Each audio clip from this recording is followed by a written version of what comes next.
nagapapanas ang pagpalamula sang panit dulo sang dalalagko nga mga punggod nga nagatubo kalakip na ang sunburns kag rashes. Makabulig man ang pagnusnos ng ice cube sa aton guya sa pag-reduce sa mga aging signs kaangay sang fine lines kag wrinkles ukon pagkurinot sang panit. Inibangod nga ang coldness sang ice nagabulig sa pagpahugot sa mga pores sa aton panit, making your skin look firmer and younger. Apang importante nga pahanumdum, kung mag-rub o kung magnusnos ang ice cube sa guya, dapat inanay lang kag in circular motion for best results. Makaisa man lang ka best kada adlaw, dapat nga mag-apply sang ice cube sa guya. Gani, ano pa ang ginahulat mo? It's time for Ice Ice Baby!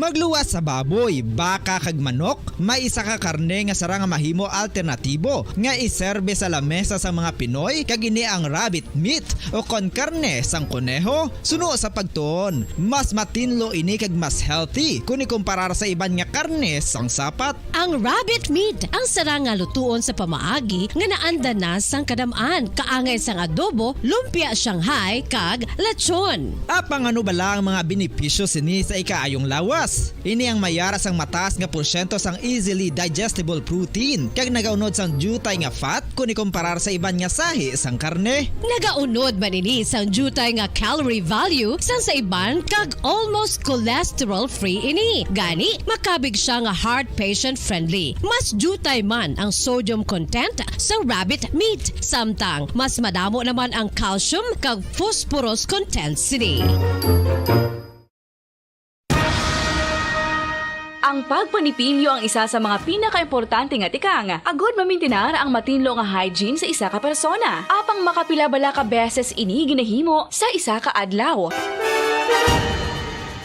Suno sa American Dental Association, ginarekomendar ang pagpanipilyo sang makaduha ka beses sa isa ka adlaw. Sunod diri, maayo ang pagpanipilyo sa aga kag sa gabi gamit ang isa ka soft brittle brush. Para sa optimum dental health, ginapahayag sang ADA ang pagpanipilyo sang 2 ka minutos kag siguraduhon nga matinluan gid ang kada ngipon. Importante man nga tinluan ang tunga sang ngipon, isa ka beses kada adlaw. Importante man nga tinluan ang gum line, bangod posible ini nga tiniran sang bakterya. Friendly advice from Bombo Radio Bacolod.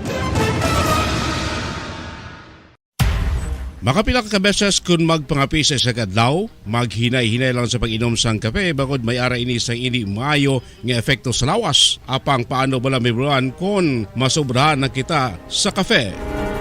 Nahibaluan nga ang 400 mg sang caffeine o kung kapin-4 katasa sang brewed coffee sa isa ka adlaw ang makabig pa nga safe para sa pila ka mga healthy adults.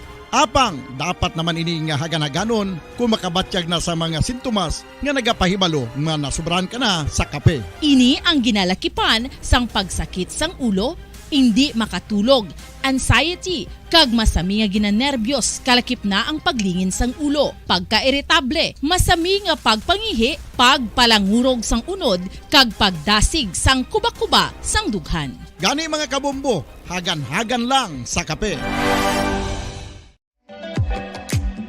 Mga kabombo, ilabilagid sa mga kababainhan. Kung ikaw magtulog, nagasuksok ka bala sang bra o kung wala. Madamo ang mababayi ang wala nagasuksok sang bra kung sila ang magtulog. Magluwas nga ini ang komportable para sa ila. Isa sa mga rason kung nga madamo ang wala nagasuksok sang bra kung magtulog, amo ang kahadlok nga makaangkon sang breast cancer. Kangawa nga hindi magdako kag mapunggan sini ang pagkupos sang dughan. Apang suli sa ginapatihan sang kadamaan, wala sang medical evidence nga nagapamatuod nga malain ang pagsuksok sang bra. Depende sa kadakuon sang dughan. Ang pagsuksok sang bra ang makalimit sang breast movement nga makabulig sa pagpamagan sang breast pain kag nagatuga pa sang mas komportable nga pagtulog. Bangod wala sang major benefits ang pagsuksok sang bra samtang nagakatulog, wala man ini sang major negative nga konsekwensya. Ang importante, matinlo kag masami ini nga ginalabhan agon nga malikawan ng mga skin issue tugasang balhas kag bakterya.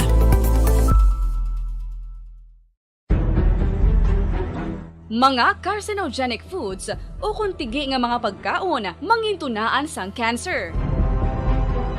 Nakahibalo bala kamo nga ang mga tigi o konsunog nga parte sang pagkaon, kaangay sang barbecue kag inasal makabig nga carcinogenic o kon mangintunaan sang pagtubo sang cancer sa aton lawas. Kung naghambal kita carcinogen o kung carcinogenic, amoy ni ang substance, radionuclide o kung radiation nga nagapapromote sang carcinogenesis o kung pagporma sang cancer. Madamo ang mga carcinogenic foods nga naging paborito naton. Kaangay sa mga processed meat, overcooked foods, kag mga fried foods like french fries. Abaw! Ang paborito ta nga pork barbecue kag chicken inasal. Nga gina-request tagid nga well done ang pagluto o kung ginapatigi-tigi tagid. Makabig nga carcinogenic, processed meat, overcooked foods, and fried foods may increase risk of some types of cancer. Ang mga chemical nga ginausal sa processed kag cured meat, kaangay sang nitrates nga isa ka food preservatives para sa bacon, subong man sausages kag ham, mahimo makaproduce man sang carcinogens. Wala labot sa mga carcinogenic foods, mayara man nga ginatawag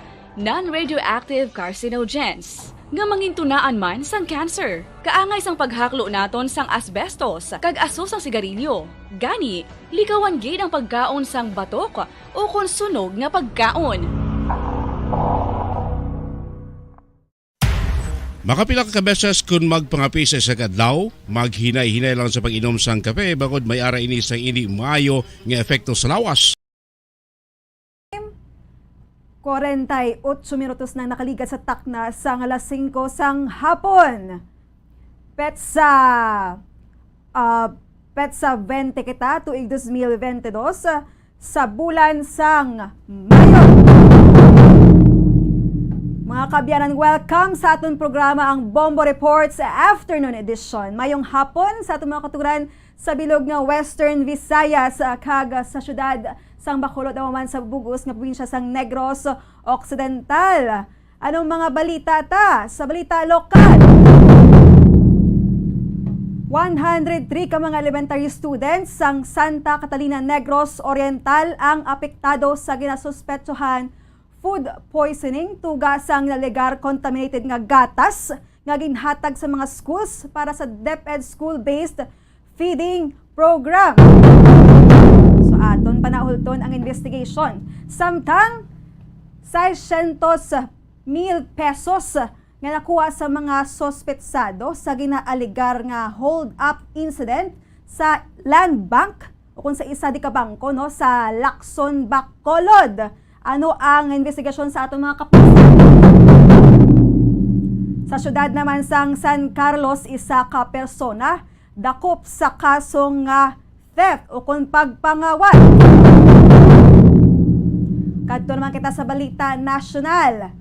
Kampo ni Presumptive President Ferdinand Bongbong Marcos Jr. magahimo sang tikang para ma-dismiss ang petitions nga gin-file sa Supreme Court.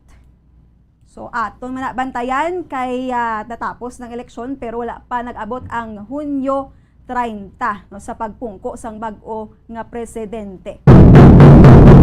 Samtang balita sa luwas sang pungsod ang nagapadayon nga 31st Southeast Asian Games tuig 2022 humalin pa ni sang Mayo 12 kag magatakop ini sa Mayo 23 kag adita subong sa ikawalong adlaw kag congratulations no sa aton tanan, especially sa Olympic gold medalist kay Heidelin Diaz kag sa iban pa nga mga players no sa nagkalain-lain nga mga sports nga nagpasakop sa 31st Southeast Asian Games. Wala pa natapos, bantayan ta ang pila pa ka mga utod ta mga Pinoy nga magapasakop sa iban o kung sa iban nga mga klase no sang sports.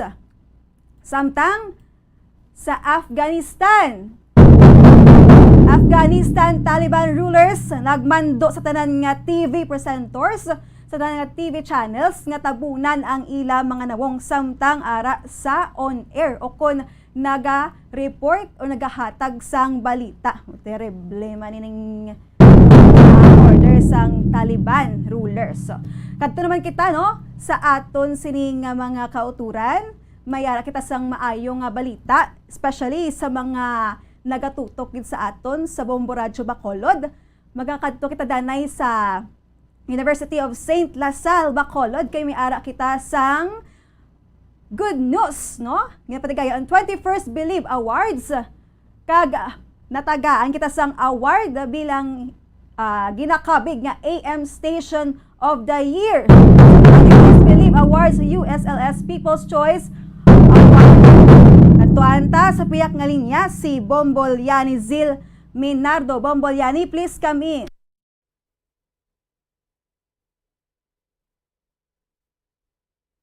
Bombo Grace. Yes, So Bombo Grace live kita diri subong sa base sa function hall kung sa diin ginapatigayon ang 21st Believe Award ini sang sang Communication Society sa University of St. LaSalle kag subong makit-an diri naton may kaupo da kita Bombo Grace isa ka maanyaga no sa magandang adilaga Bombo Grace sa ini si Ma'am Paula May Villarosa ang public o kon ang project director sang 21st no Believe Award. So aton ini checkeron na Bombo Grace no Yes. kung ani bala ang buot silingon sinisang Believe Award sino-sino diri ang ginatagaan sang award sa Bombo Grace kag kasubong mano ang mga nominee diri kag kung ano ini no ang ila nga tinutuyo nga may ginatagaan no sa mga awards sini kag ano ini ang buot silingon sang Dawn of the Decade subong nga ila nga theme. So, ari subong kaupod natin is si Mama Paula May Villarosa. Mama, ayong hapon, kamusta? Noon, I'm okay man so far. I hope everyone's enjoying. So, ma'am, ano diri ang buot silingon sinisang Believe Awards, no? Ha, ginapatigayon sa mo. So basically, ang Believe Awards, isa na siya ka-yearly nga event, award show for the communication department sa University of St. LaSalle, which was called Mass Communication before. So communication na sa subong. So we recognize students, faculty, and alumni sa ilang mga na-achieve to within the school year and even beyond that. So, yes. So ma'am, ano ang mga basis and the criteria diri no para mapili ini ang mga ginatagaan sa awards? Majority of the awards actually come from the projects sang mga teachers nga ginapanggib sa amon, and the teachers choose the winners and the nominees that we have here. For the media outlets naman nga mga awards na ginapanghatag namon, usually that comes from People's Choice Awards. So mga students ng university, a sample of them chose several media outlets for the Media Outlets Awards for this year. And for faculty naman, it's an appreciation award given by us, the junior class. Ma'am, ano kadako ini ang impact no sa nga projects nga ginasiling diri naton, which is na madamo sang nominee kag natagaan sang award so sa aton nga culture, society, and even those sa inyo sini nga eskwelahan? Well, for the most part, it will give much recognition to the communication society and the communication department itself, and sa mga aras sa field of communication and mass communication, especially in a time, in the time that we are in right now, where media and journalists and the press is sometimes oppressed, or most of the time is silenced and are censored. So it's really a big deal for us to recognize the students and of course all the practitioners sa aton nga society that actually lead information and lead the narrative for us sa aton times today. Yes, so ma'am, no, amidst the pandemic, no, subong napatigayon kay last year ko virtual ini ang Believe Awards. So sino ang gusto mo nga pasalamatan, ma'am, nga nag-upod no nga matigayon ini ang Believe Awards? Well, for the most part, of course, the junior class of the communication society, of the communication department, kay sa amon na siya naka-assign nga class to Sir Rene Hinoales, which is our professor for this class, events management, and to our generous sponsors, most especially our major sponsors, GID, Mertzi, Pasalubong, and of course, Congressman Greg Asataya for being our major sponsors in this event. Of course, our minor sponsors, which are very many that I cannot read them all out, and also our donors. Very big thank you, GID, sa ILA, and of course, Base Function Hall for hosting or for giving us the venue for today. So ma'am, this time is a great privilege man no, para i-congratulate naton ang mga nominees. So, well, congratulations to the nominees and to the winners, of course. This is a big feat. And of course, being nominated is already huge recognition already. But the only thing that I'd like to say is for everyone to have a blissful Believe Awards, and that our tagline, kay Bastacom, Believe. Yes, okay. So once again, Bombo Grace, no, thank you so much, Mama Paula Thank you so May much, Villarosa. Sa atin na Bombo Yani. gaka-starstruck ko kay Ma'am Paula, no, the way she speak, Bombo Grace, no, looking forward at son, Ma'am, no, nga mangin media partner naman na Bombo Grace, si Ma'am Paula. So once Yes. again, ang project director sa nga Believe Awards. So, Ma'am, so thankful man kami kay di subong Bombo Grace of good news, no. Pamangkotan taman si Ma'am Paula gali na kung ano ini ang basihan gid, no, kay kita AM Station of the Year. So People's Choice Award kita Bombo Grace. So gusto naman pasalamatan ang University of St. Lasal, no, bilang napili kita nga Best AM Station of the Year. So ma'am, ano diyan ma'am sa pagpili sini sa nga AM Station of the Year? So ano man dire inyo nga mga basihan? The main basis is this is a People's Choice Award. So we sampled bala ang mga students sa university, not just from communication or from the College of Arts and Sciences. We actually surveyed the universities of St. Lasal college students. They voted for the AM radio, for the FM radio, for the digital news outlet, and for the Newspaper of the Year award. So sa ilan na naghalin, basically amo na nga mo nga pagpili sa amo ning awards. So Bombo Grace, no. So aside sa gina-congratulate ta karon naman tagaan sa award, of course pasalamat man kita, no, sa grupo sa Yes. especially sa mga teachers tara hoping no, sa more years to come ang believe maganda, no, para sa aton siningan mga kautugan.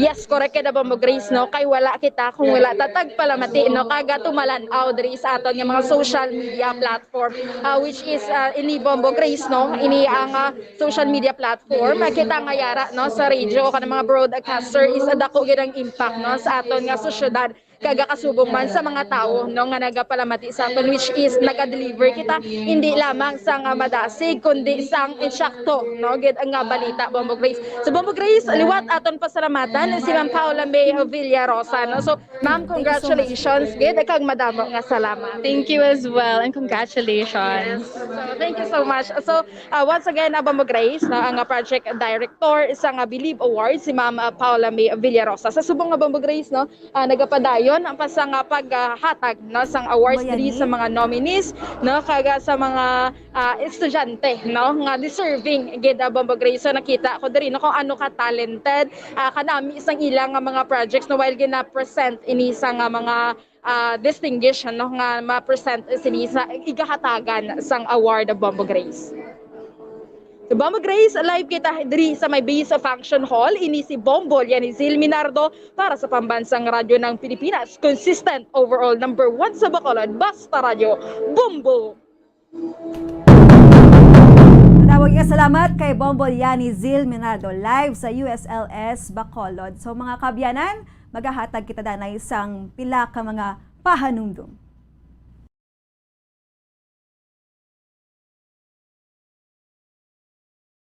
Ang isa ka persona. Apang sa babayi antes magdulog, may mga ritual pa nga dapat himuon kaya nga isang paghukas sang makeup.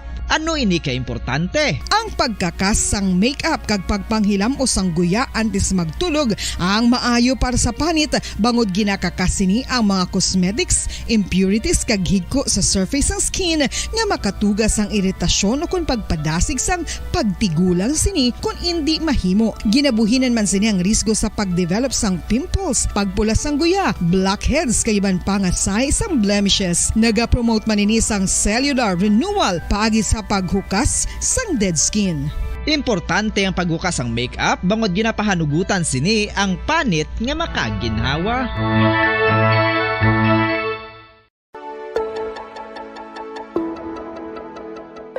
Luyag mo bala nga mabuligan ang imong guya nga magmangin mahining ukon makaangkon sang top of the line highlighter nga pwede lamang maangkon na sa sulod sang balay. Huo mga kabombo! No fancy skincare products, no messy do-it-yourself masks, kag ini ang pinaagi lamang sa ice cubes nga madamo naman ang nagahimo sini kag nagahambal nga epektibo ang ini nga beauty regimen kag skincare tip. Suno sa mga dermatologist, makabuligid ang pagnusnos sang ice cube sa aton guya adlaw-adlaw. Ang ice makadulot sang pagpahugot sang aton panit sa guya bangod gina-constrict sini ang mga blood vessels diri. Rason nga nagakipot man ang mga pores kag wrinkles sa aton guya. Nagapakupos pa ini sa mga inflammations kaangay sang eye bags kag pagpalangharok sang aton mga mata. Ang pag-rub sang ice cube Pilipinas, sa numang oras sa buong mundo, narito ang Bombo Network News Evening Edition, araw ng ngayon ng Biyernes, Mayo 20, 2022, sa ulo ng ating mga balita. Ang kauna-unahang Pinay Olympic gold medalist na si Heidelin Diaz umani ng pagbati matapos makasungkit ng gold medal sa Southeast Asia Games. Maagang kalamangan ng kalabang taga-Thailand naman, naging blessing in disguise pa sa gold medal victory ni Heidelin sa Vietnam. Samantala naman sa iba pa natin mga headlines, 19 Congress o next Congress ito, layon daw na ipagpaliban na rin ang barangay elections sa Disyembre at ipasa naman itong tinaguriang BBM Stimulus Package. Si Japan Prime Minister Kishida at Presumptive President Bongbong Marcos Jr. naman nangakong magtutulungan para palakasin ang bilateral ties. Samantala, mga petitioners, sinimok pa rin ang legal counsel ni Marcos na antay muna ang proklamasyon bago mawa ng hakbang laban naman sa incoming president. Ang Sinovac vaccine posibleng gamitin na rin para sa pagbabakuna sa mga batang edad 5 hanggang 11 anyos. Ang Food and Drug Administration tiniyak na tatapusin ng evaluation sa loob ng 3 araw. Samantala naman, yung pagkataas daw sa presyo o suggested retail price ng ilang pangunahing bilihin gaya ng mga dilata abay, inaprubahan na rin ng DTI. Sa ating international news, ang Donbas region sa Ukraine ganap ng winasak ng Russian forces. Habang yung panibagong $40 billion na emergency aid pa rin, package yan para sa Ukraine, pipirmahan na rin ni US President Joe Biden doon sa pagbisita niya sa South Korea. At live nationwide, worldwide via satellite, mga sa Bombo News Center Makati, kami po ang inyong mga tagapaghatid balita. Ako si Bombo Jane Bulag. Ako naman si Bombel Maracol at ngayon sa detalye ng ating mga balita. Mga kabombo, ka-Star Nation, unahin muna natin itong sports dahil sa kauna-unahang Pinay Olympic gold medalist na si Heidelin Diaz, patuloy pong umaani ngayon ng pagbati matapos matagumpay niyang madepensahan yung kanyang corona dyan po naman sa ginaganap na Southeast Asian Games. Si Heidelin Diaz nga ang isa sa pinakasikat dahil sa umabot na siya doon po naman sa Olimpiada. At narito pa ang dagdag na mga detalye mula naman kay Bombo Dennis Samito mula naman sa Bombo Radio Sports Center. Yes, Bombo Elmar, nagmistula nga na isang blessing o blessing in disguise yung initial na pagkadihado ng ating pambato dito sa SEA Games, partikular na sa weightlifting. Sapagkat dito nga, Bombo Elmar, ay marami ang kinabahan ng mga kababayan tayo nang hindi makalagpas itong si Heidelin Diaz na ating Olympic gold medalist sa Tokyo Olympics dahil dun sa umabot ng 92 kilograms na pagbuhat para dyan sa kanyang level. Sapagkat matindi rin yung kanyang katunggali mula sa Thailand at namayagpag initially yung pambato ng Thailand. At ayon nga dito kay Samahang Weightlifting ng Pilipinas na si President Monico Nux Puentebella ay naging bentahe pa para kay Heidi ang naturang mga development. Kaugnay niyan, narito ang kanyang paliwanag sa ating exclusive interview. Salamat bayan at nanalo na naman tayo sa tulong ng Panginoon. Nag-gold medal na naman si Heidelin. Sa first part, tinalo siya kasi ang kalaban natin na Olympic champion din sa Rio Olympics. Nag-champion na gold medal din ang Thailand. So sa first part, first one parang first half ng laro, natalo tayo ng 1 punto. Kasi lumaban ito ng gusto ang taga-Thailand. Handa rin pala. Pero nung second part, wala na. Pinaliguan na siya tinalo na siya ng 4 na kilos ni Heidelin. So nanalo tayo overall ng 3. Wow. Ng 3 kilos, no? Nung una first half, talo tayo ng 1 punto, 1 kilo. Nung second half, pinaliguan na siya ni Heidi. Sayang kasi yung last lift ni Heidi sana, i-break niya yung SEA Games record, pero hindi niya nakuha. Yung nakuha niya sa Tokyo, hindi ngayon niya nakuha. Kasi may konting nervyos din siya sa laro na ito at siguro maglalaban pa siya magpa-practice pa siya ng gusto para sa World Champion. Makakuha akong 2 gold pa bukas. Yan si Samahang Weightlifting ng Pilipinas President Monico Nyux Puentebella sa exclusive interview ng Bombo Radio. So congratulations kay Heidelin Diaz. Natanong din natin Samahang Weightlifting ng Pilipinas kung anong plano ni Heidelin Diaz at ng kanilang team kung kailan babalik dito sa ating bansa para makongratulate naman natin ng personal kung sakasakaling pahihintulutan ng pagkakataon. Sapagkat alam natin, busy-busy rin ito si Heidi, lalo't may mga ensayo pala itong nakahanay din, Bombo Elmar. Narito pa ang patuloy na pahayag ni Samahang Weightlifting ng Pilipinas President Monico Nyux Puentebella sa interview ng Bombo Radio. Balik siya sa 23 kami lahat, 23 kami balik tapos na closing na sa 23.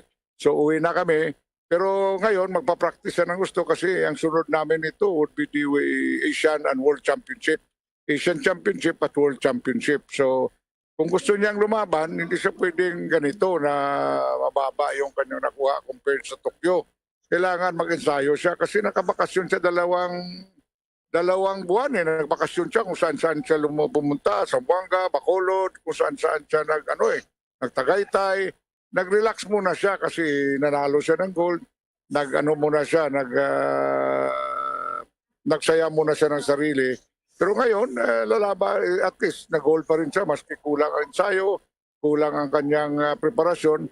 Mabuti na lang, nakakuha pa rin siya ng gold. Talagang Olympic champion talaga. Ang ating exclusive interview kay Samahang Weightlifting ng Pilipinas live. Direktamente yan dun sa Hanoi, Vietnam kanina. Katatapos ng isinagawang pagbuhat ni Heidelin Diaz ay nakausap natin agad yung kanilang team. Yan, Bombo Elmar. Dito pala, ahead pala tayo ng 1 oras. Kung doon sa kanila ngayon, pasado alas 5 pa lang, Bombo Elmar. So, ayan, yung plano ng team ni Heidelin Diaz, maraming kinabahan kanina, Bombo Elmar. Ang dami nating natanggap na mensahe na akala nila, talo na ang ating pambato. Pero later on, lumalabas sa paliwanag ng isang eksperto sa larangan ng weightlifting at ito nga, ang paliwanag, ay first half pala yung dun sa parte ng initial na pagbuhat ni Heidi kung saan umabot siya ng hanggang 92 kilograms dun sa snatch. At yung clean and jerk ay ito yung highlight sapagkat ito yung second part. Dito naman na mayagpag yung ating kababayan dahil ito yung paborito pala ni Heidelin Diaz. Bombo Elmar? Tama yun, Bombo Dennis. Dahil sa akala natin nung una, may snatch to, binabanggit mo, clean and jerk naman sa pangalawa. 114, hindi ako nagkakamali, yung kanyang pangalawang yung second part, 114, na hindi naman kinaya ng kanyang kalaban na dating kampiyon doon sa Rio Olympics, Bombo Dennis. Siguro, you can just imagine, grabe yung pressure kay Heidelin. Dahil sa angat-angat yung pagkilala sa kanya. Sa buong mundo, siya yung Olympic gold medalist.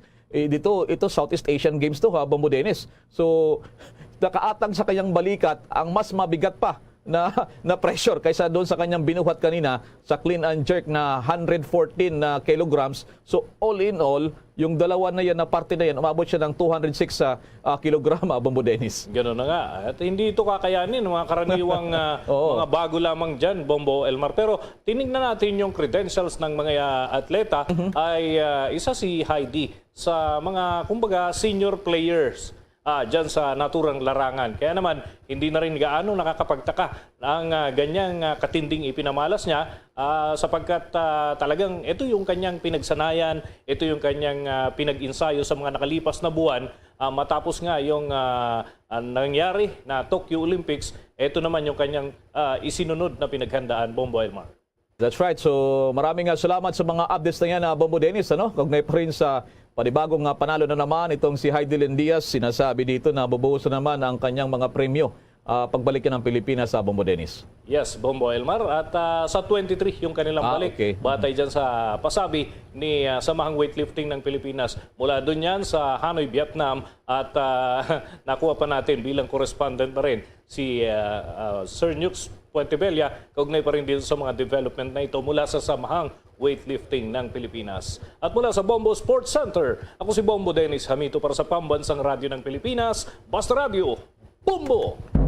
Samantala, balik tayo sa ating pagpapatuloy ng ating mga balita mga kabombo ka Star Nation. Sa loob daw ng 2 buwan, bagong opisyal na pagbubukas ng 19th Congress ng House of Representatives ay nagbabalak na ipagpaliban yung paparating na barangay elections. Yan ay sa Disyembre ng taong kasalukuyan upang makatipid daw ng pondo para sa pinalitan ng pangalan na stimulus bill.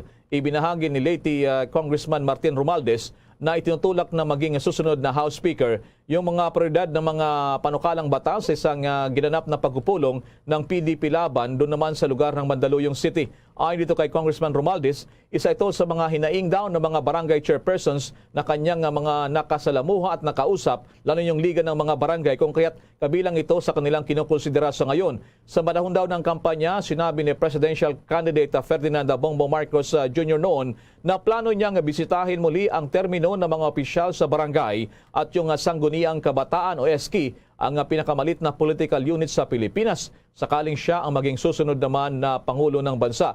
Aniya, maaring maayos daw itong mga termino ng barangay at SK sa 5 taon sa halip na kasalukuyan lamang na 3 taon. 3 beses nang ipinagpaliban itong barangay elections mula pa noong taong 2016, kung saan ang huling batas ay inilipat ang botohan sa Disyembre 2022 ng taong ito nga. Sinabi naman ni Congressman Romualdez na ang pagpapaliban sa barangay elections ay magbibigay daw sa gobyerno ng mahigit 8 bilyong piso na ipon na maaring ponduhan daw ang isang stimulus package para sa ating mga kababayan. Itong stimulus package na ito ay nakatakdang ipangalan sa inisyal ni Marcos. Sinabi naman ng mambabatas na ang stimulus package ay magpapahintulot daw sa papasok na Pangulo na gamitin pa yung mapagkukunang magagamit sa kanyang panahon ng pagtatapos ng taong 2022 at tugunan pa rin yung panukalang kailangan para sa pandemya na sana raw ay endemic na yugto ng COVID na ito sa ating bansa. Samantala naman, sinang-ayuna ni Japanese Prime Minister Fumio Kishida at the Philippine Presumptive President Ferdinand Marcos Jr. na magtulungan para palakasin ang bilateral ties tungo sa kapayapaan at kaunlaran sa Indo-Pacific. Kinumpirma din ng dalawa na magkikita sila ng personal sa lalong madaling panahon. Sinabi ng Japanese Foreign Ministry sa isang press release inilabas naman pagkatapos ng kanilang 15 minutong pag-uusap sa telepono. Sinabi ni Kishida na nais niyang makipagtulungan kay Marcos tungo sa pagsasakatuparan ng isang malaya at bukas na Indo-Pacific na rehiyon. Ang inisyatiba ay itinaguyod ng Japan at Estados Unidos at malawak na nakikita bilang isang kontra sa lumalagong militar at pang-ekonomiyang kapangyarihan ng China sa rehiyon. Sinabi ni Marcos na ang relasyon sa Tokyo ay napakahalaga para sa Maynila na nagpahayag ng kanyang pag-asa na palakasin pa ang pakikipagtulungan kay Kishida sa iba't ibang larangan. Magugunitang malamang na ipagpatuloy ni Marcos ang programang pang-infrastruktura ni incumbent President Rodrigo Duterte, ang foreign borrowing and friendly approach sa China bilang isang paraan upang matulungan ang ekonomiya ng Pilipinas na makabangon mula sa COVID-19 pandemic sa kabila ng alitan sa teritoryo sa Beijing sa South China Sea o sa West Philippine Sea. Nangako rin si Kishida na ipagpapatuloy ang patuloy nitong suporta sa ekonomiya at seguridad para sa Pilipinas. Tulad yan ang pagtatayo ng infrastructure. Nakatakdang manungkulan si Marcos hanggang sa June 30. Samantala naman sa iba pang mga balita, hinimok naman ng legal counsel ni Presumptive President Ferdinand Bongbong Marcos Jr. yung mga petitioner na gustong kumilos laban kay Marcos okay naman sa kanyang panunungkulan na kailangan magantay muna pagkatapos daw ng proklamasyon. Sinabi ni Atty. Estelito Mendoza na anumang mga katanungan sa mga kandidato at maging sa pagsasagawa ng mga botohan ay hindi maaaring itaas naman sa Supreme Court. Tinanong din siya kung maaaring humingi ng pansamantalang restraining order ang mga petitioner sa canvassing ng mga boto at proklamasyon ng mananalo para naman sa halalan sa Mayo 9. Aniya, ayon sa daturang batikang abogado, kailangan gawin iyan sa pamamagitan ng election protest at hindi pa sa ngayon. Dagdag pa nito na ang saligang batas daw ay nagbibigay ng step by step kung ano ang gagawin sa mga boto na ibinibigay sa halalan. Kung maalala, nagsumite si Atty. Mendoza ng manifestasyon doon naman sa Supreme Court na nagsasaad na wala itong jurisdiksyon para pigilan ng Kongreso sa pag-canvass ng mga boto at iproklama ang nanalo sa halalan ng pagkapangulo noong nakalipas na Mayo 9. Ikinatwiran pa ng abogado na nararapat na nahalal daw na Pangulo at Vice Presidente ay dapat na magsimula sa kanilang termino sa tanghali ng Hunyo 30 at tapusin ang kanilang termino sa parehong oras makalipas naman ang 6 na taon. Gaya na lamang nakasaad daw sa ilalim ng 1987 Constitution. Sa iba pang mga balita, maaring masyadong maaga upang matukoy kung ang naiulat na pagtaas ng mga impeksyon sa coronavirus ay magdudulot ng malaking epekto sa pampublikong kalusugan at katayuan ng seguridad sa National Capital Region o NCR. Ayon kay Health Secretary Francisco Duque III, dapat subaybayan muna ng Health Department ang 2-week growth at ang average daily attack rate sa bawat daang libong populasyon upang matukoy kung may pangangailangan na ilagay ang NCR sa mas mataas na antas ng alerto. Ang Capital Region ay kasalukuyang nasa ilalim ng Alert Level 1. Ito ang pinaka-relax sa 5 antas ng COVID-19 alert level hanggang sa katapusan ng buwang ito. Anya, sa ngayon wala pa at lalong di pa naapektuhan ang healthcare utilization rate kung saan as of Wednesday, nasa less than 20%. Nasa 17% naman ang non-ICU bed capacity at 16% ang ICU high capacity. Nauna nang iniulat ng Octa Research na nakakita ito ng 19% na pagtaas sa pang-araw-araw na average na kaso ng COVID-19 sa Capital Region sa nakalipas na 7 araw. Samantala muna mga kabombo kay Star Nation, itong vaccine daw na Sinovac mula sa China, posibleng gamitin na rin daw para sa pagbabakuna doon sa mga bata na edad 5 taong gulang hanggang 11 anyos. May nakuhang follow-up report dito si Bombo Everly Rico.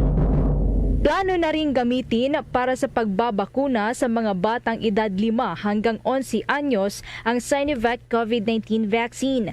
Ibinahagi ni Dr. Benito Atienza, ang presidente ng Philippine Medical Association, na inaantay na ngayon ang pag-aproba ng Department of Health at Health Technology Assessment Council o HTAC hinggil sa naturang usapin. Anya, marami na rin ang humihiling para gamitin ang Sinovac vaccine para sa pagbabakuna ng naturang age group, subalit aantayin pa anya na magkaroon na maging available na ang supply ng naturang brand ng bakuna para sa mga bata. Sa ngayon, tanging ang Pfizer vaccine pa lamang kasi ang nabigyan ng Emergency Authorization Use o EUA na gagamitin para sa pagbabakuna ng mga bata sa naturang edad sa bansa. Sa kasalukuyan, ang ginagawaan niya ng PMA ay nakikipagtulungan para sa training ng mga doktor kung saan ang mga tinuturukan lamang ngayon ng mga bakuna sa mga ospital ay ang mga immunocompromised para sa primary series at booster vaccination. Ibinahagi din ni Dr. Atienza na ngayon ay wala pang rekomendasyon para sa pagbabakuna ng booster shots para sa mga batang edad 5 hanggang 11 anyos. As of now, yung booster po sa mga bata, wala pa siyang masyadong study, ay hindi pa po kasi special vaccine po yan yung sa mga bata. Lahat po naman ng ating bakuna ay under emergency use lang, authorization, EUA, at iniintay po natin. Ang latest ko po natanggap na balita sa Department of Health at saka po dito sa ating HTAC ay pwede na po ang yung marami na nga nagre-request kung pwede yung Sinovac. Pinag-aano lang po namin, hinintay lang po namin ang sasabihin po directly ng DOH kung pwede pong ipamahagi na yan at kung meron na po silang tawag dito mga available vaccines ng Sinovac.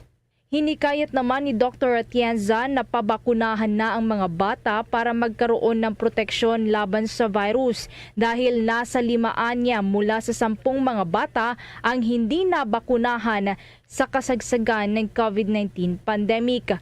Mayroon din anyang gaganaping catch-up vaccination para sa mga bata sa Mayo at 30 hanggang sa Hunyo. Ang DOH ay sumulat ulit sa amin na magkakaroon ng massive vaccination campaign. Itong Chikiting Ligtas. Itong Chikiting Ligtas, ito yung dapat bakunahan dito yung mga 0 to 5 na na-miss nila yung mga bakuna, gawa ng COVID, yung mga bagong anak hindi nabigyan ng COVID noon, hindi nabigyan ng bakuna during COVID, ay 2 years old na yan, 2 to 3, ganan. Kaya dapat sila mabakunahan at i-set yan sa NCR kasi marami tayong hindi nabakunahan. At ang nangyari nga dyan, 5 out of 10 na bata ay hindi nabakunahan during COVID-19 pandemic at kahit namin na sumali siya sa catch-up immunization. And ito yung catch-up immunization. Yung mga bakunang hindi nabigay sa kanila noon ay ibibigay sa mga health centers. At tutulong dyan ang Philippine Medical Association at mag-i-start ng May 30 to June 10. Samantala, ayon sa Food and Drug Administration na wala pa silang natatanggap na aplikasyon para sa booster doses ng mga batang edad 5 hanggang 11 anyos. Pero tiniyak naman ni FDA Officer in Charge Dr. Oscar Gutierrez na kung sakaling may mag-apply sa kanila ay susubukan nilang matapos ang evaluation sa loob ng 3 linggo kasama na ang mga vaccine experts. Kamakailan lamang din ng aprubahan sa Amerika ang pagtuturok ng Pfizer at BioNTech vaccines bilang booster dose sa edad 5 hanggang 11 anyos. Sa Pilipinas naman, pinapayagan pa lamang na mabakunahan ng booster ang mga eligible adult population na nakakumpleto na ng primary series ng COVID-19 vaccines. Sa ngayon, nasa 70 milyong Pilipino na ang fully vaccinated sa bansa kontra si COVID-19 habang nasa halos 14 na milyon naman ang nakatanggap na ng booster shots. Para sa Bombo Network News, Bombo Everly Rico nag-uulat para sa Pambansang Radyo ng Pilipinas. Basta Radyo. Bombo! Samantala, sa iba pa nating mga balita, tumaas down ng 19% yung daily average COVID-19 cases sa National Capital Region o Metro Manila. Yan ay sa nakalipas na 7 araw, bagamat ang riyon ay natili pa ring low risk. Sa latest report ng Octa Research Group, ang kaso ng COVID-19 noong Mayo 13 hanggang Mayo 19 ay tumaas down ng 71 mula sa 59 na record noong nakalipas na Mayo 6 hanggang Mayo 12 nitong taong kasalukuyan. Ang reproduction number ng NCR o National Capital Region na tumutukoy doon sa bilang ng mga taong nahawa ng isang kaso ay tumaas din sa 0.90 na itinuturing na moderate mula sa 0.76 na ituturing naman na mababa. Yung reproduction number na mas mababa sa isa ay nagpapahiwatig daw na ang transmission ng virus ay mabagal. Sa kabilang banda naman, yung positivity rate na tinatawag na tumutukoy naman sa ratio ng mga taong nagpositibo sa kabuang bilang ng mga pagsusuring isinagawa ay natili daw sa 1.2% sa average na 11,476 na pagsusuri bawat araw, habang yung rate na paggamit ng pangangalaga sa ospital ay natili pa rin sa 22% sa Metro Manila.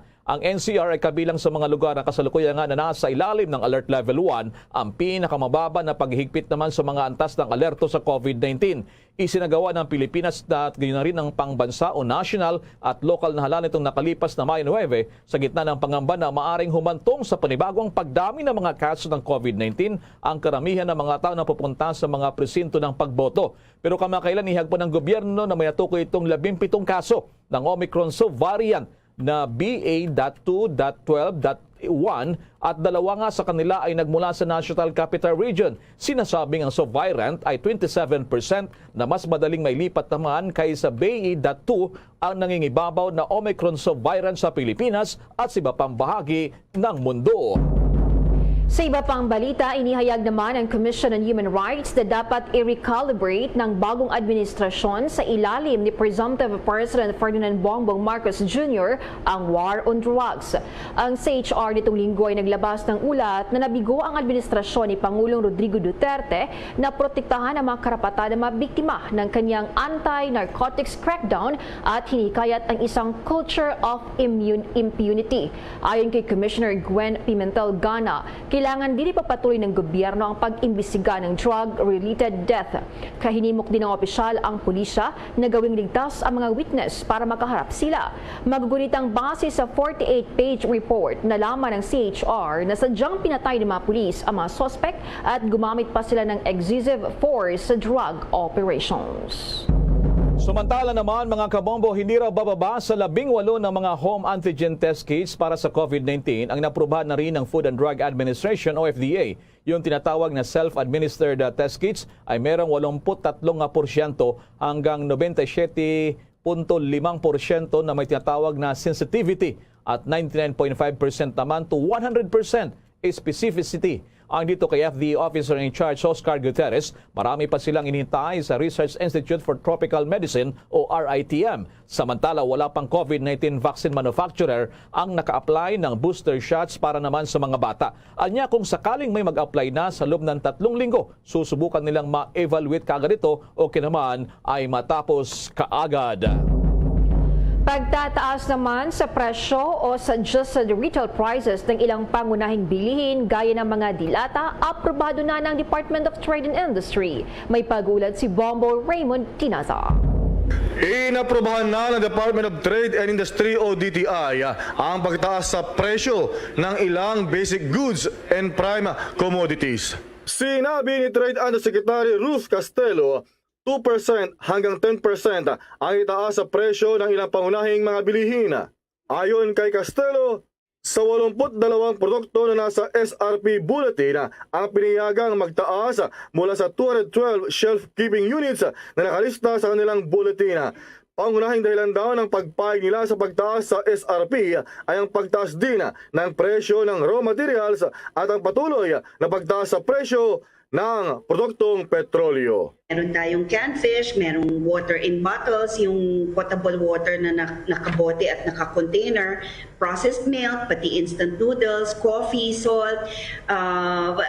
Medyo marami siyang items, Yusek, kaya lang pag tinignan mo yung bulletin natin sa isang item, halimbawa canned sardines, maraming produkto yan, siguro mga abot ng 10. Ang gumagalaw lang at any given publication would be around 3 or 4 items. Dahil sa nagtataasan na presyo ng raw materials naman na ginagamit nila, major ingredients nila sa paggawa. Halimbawa yung tamban, for canned fish products, ang laki ng tinaas niya in terms of percentage. Abot hanggang even instant noodles, yung palm oil na ginagamit nila, abot up to 32.14% USEC. Plus, idagdag mo pa yung fuel prices na tumaas by 28.84%. Kaya pagka tiningnan mo talaga yung raw materials nila, kung tumataas ng malaki yung pagtaas ng major raw materials nila, hindi natin pwedeng hindi na igalaw ang presyo.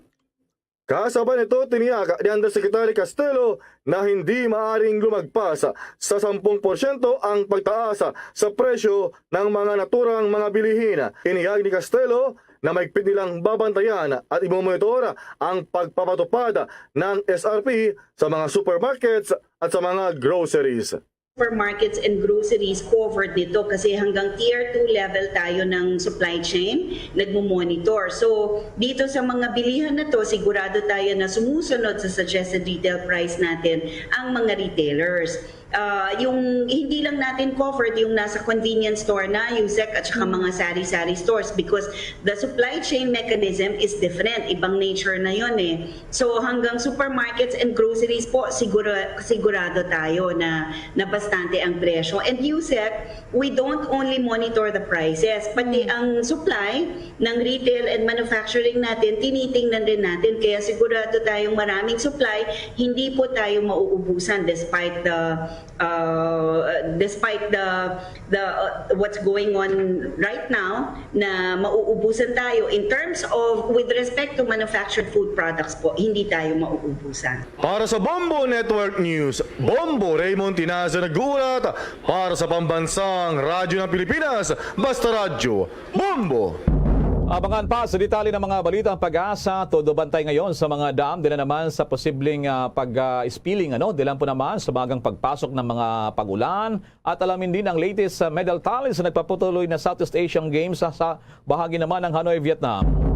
Samantala pa rin sa patuloy pa ng ating mga balita, hinimok pa rin ni Senador Amy Marcos ang Department of Finance na plantsahin na itong mga hindi pagkakatugma sa on-site work at work from home policy nito. Iginit ng senadora na yung mga dayuhang mamumuhunan ay pinanghinaan daw ng loob na pumasok sa Pilipinas at ang susunod na administrasyon ay mahirapan naman sa pagpapanatili ng paglagupan ng pamumuhunan naman sa bansa.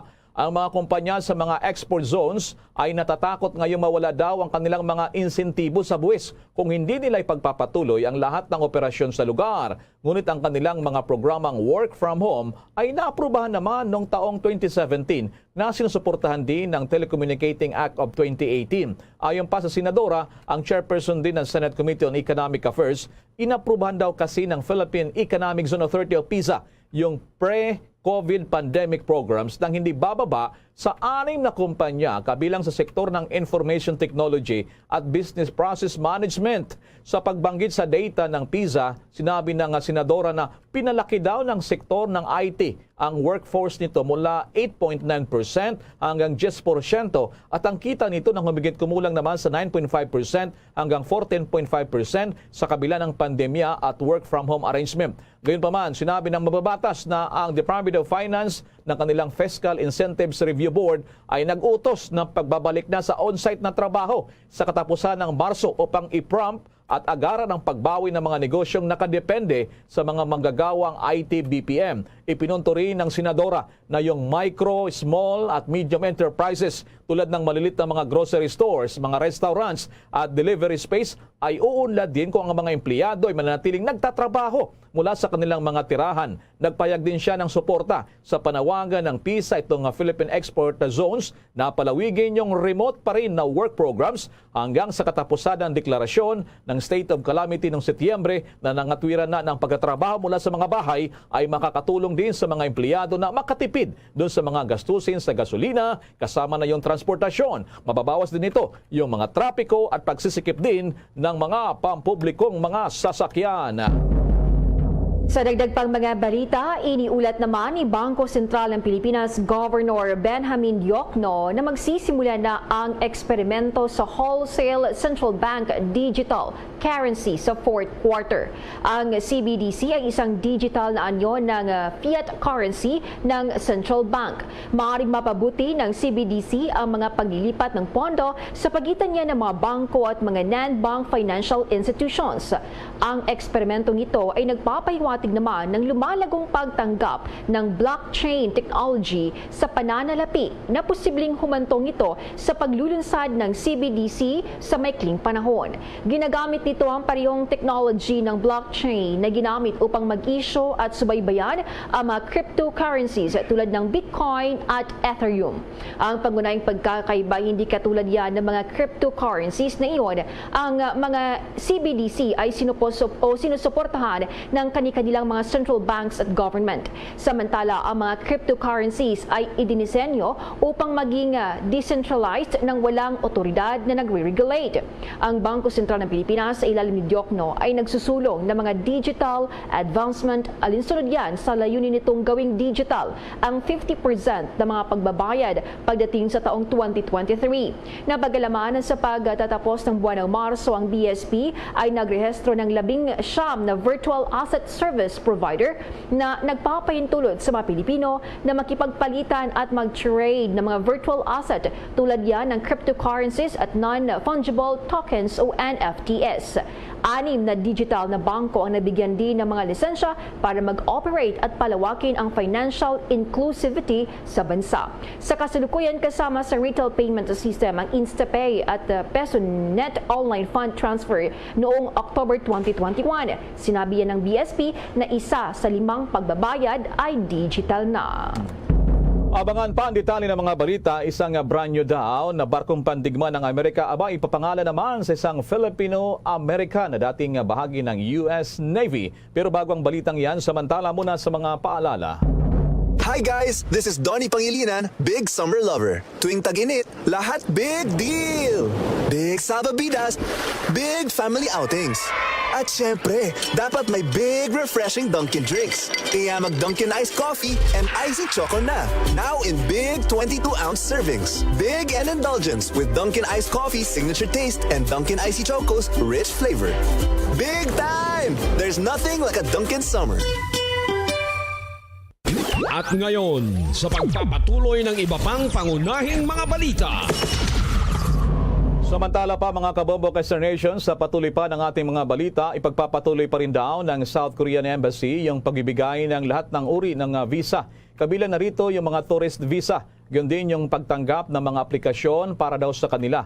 Ito ay sa darating naman na Hunyo 1. Sa isang abiso naman na nakapost sa website ng Embahada ng South Korea, sinabi ng kanilang gobyerno na yung maraming entry visa na inisyo bago yung Abril 5 ng nakalipas na taong 2020 na hindi nag-expire ay maaari pa rin gamitin ng hindi nangangailangan daw ng muling aplikasyon. Yung submission naman ng consent for isolation ay hindi na kailangan daw ng embahada pa ng South Korea. Kaya yung mga detalyadong impormasyon tulad ng pamamaraan ng aplikasyon ng visa ay anunsyo daw sa lalong madaling panahon ng kanila namang bansa. Samantala naman, ang spilling ng mga dam binabantayan sa ngayon dahil sa maagang pagpasok ng panahon ng tag-ulan. Alamin ang detalye sa report ni Bombo Gerald Ulep. Todo ngayon ang pagbabantay ng iba't ibang ahensya ng ating pamahalaan dahil pa rin sa posibleng spilling ng mga dama ngayong pumasok na ang panahon ng tag-ulan. Ayon kay Dr. Sevillo David Jr., Executive Director ng National Water Resources Board o NWRB, kasunod na rin ito ng mga naranasang pag-ulan matapos ideklara ang panahon ng tag-ulan ngayong buwan ng Mayo. Anya sa katunayan kaninang umaga lamang ay mayroon ng significant na pagbabago sa level ng tubig sa Angat Dam dahil sa mga naranasang pag-ulan. Dahil dito ngayon pa lamang daw ay pinaghahandaan na nila ang posibleng pag-apaw ng mga dama sa mga susunod na buwan dahil pa rin sa mga pag-ulan. Kasama na rin sa kanilang mga binabantayan ang mga lugar na posibleng bahain kapag tuloy-tuloy at palagi na ang mga maranasang pag-ulan sa mga susunod na araw. Ngayon po kasing taon ay nagsabi nga po ang pag-asa na patuloy po yung sinasabing La Niña, no? Kaya umasa po tayo na magkakaroon po ng mga pag-ulan na mataas po sa normal. Kaya isa pong dapat din natin paghandaan ang posibilidad na magkaroon po ng mga tinatawag nating spilling, no, doon sa mga dam natin kung ito po ay mapuno kasi po pagka mataas po masyado ang mga pag-ulan. At yung mga operators po ng dam ay yan po ang minomonitor natin at minomonitor din nila para po kung sakali po na magkaroon ng pangamba, no, ng malakas na pag-ulan ay magkakaroon po ng karapatang abiso para po sa mga lokal na pamahalaan na po siyang nagbibigay din po ng abiso sa mga posibleng mga komunidad na posible pong maapektuhan, no, ng mga pagbaha kung sakali po magkaroon ng spilling sa mga dams po. Samantala, sinabi ni David na madali lamang daw makarecover ang mga dam na sobrang naapektuhan ng tag-init dahil maagang pumasok ang panahon ng tag-ulan. Masasabi po natin medyo maikli po, no, yung panahon ng tag-init, no, yung mainit na panahon ay medyo maikli nga po, no. Kasi katunayan nga po, dito po sa Angat Dam ay nung panahon ng Abril ay nakaranas po tayo ng sinasabi nating pinakamataas na record ng mga pag-ulan dyan po sa watershed ng Angat, no. Kaya po medyo maikli, no, yung mga panahon ng tag-init at nakatulong din po, no, sa kasalukuyang sitwasyon po ng mga dam natin na pagdating po ng mga pag-ulan ay hindi po siya mahihirapang makarecover, no. Hindi po kasi kagaya noong 2019 ay bumaba po siya ng 160, no, at medyo nahirapan po siyang makarecover, no, at ngayon po nasa 190 ay sa tingin po natin nasa normal operating level at sa tingin po natin bago magtapos ang taon ay makaka-recover po yan sa inaasahan po nating level ng mga 210 or 212 meters po. At dahil panahon na ng tag-ulan ay tiniyak naman ng opisyal na sapat ang supply ng tubig, lalong-lalo na dito sa Metro Manila. Para po sa kalaman ng mga kababayan po natin ay sa kasalukuyang sitwasyon po ng Dam nasa 190.83 meters ay may sapat po tayong supply na para po magamit ng kababayan natin dito sa Metro Manila. Ganun pa man na mas maganda rin po nating gamitin at maging responsable po sa paggamit ng tubig para naman po makatulong din ang kababayan po natin doon po sa tamang paggamit at makarecover din po ang mga dams natin nang hindi po sila nahihirapan. Kung maalala noong Miyerkules ay formal nang idineklara ng PAGASA ang panahon ng tag-ulan.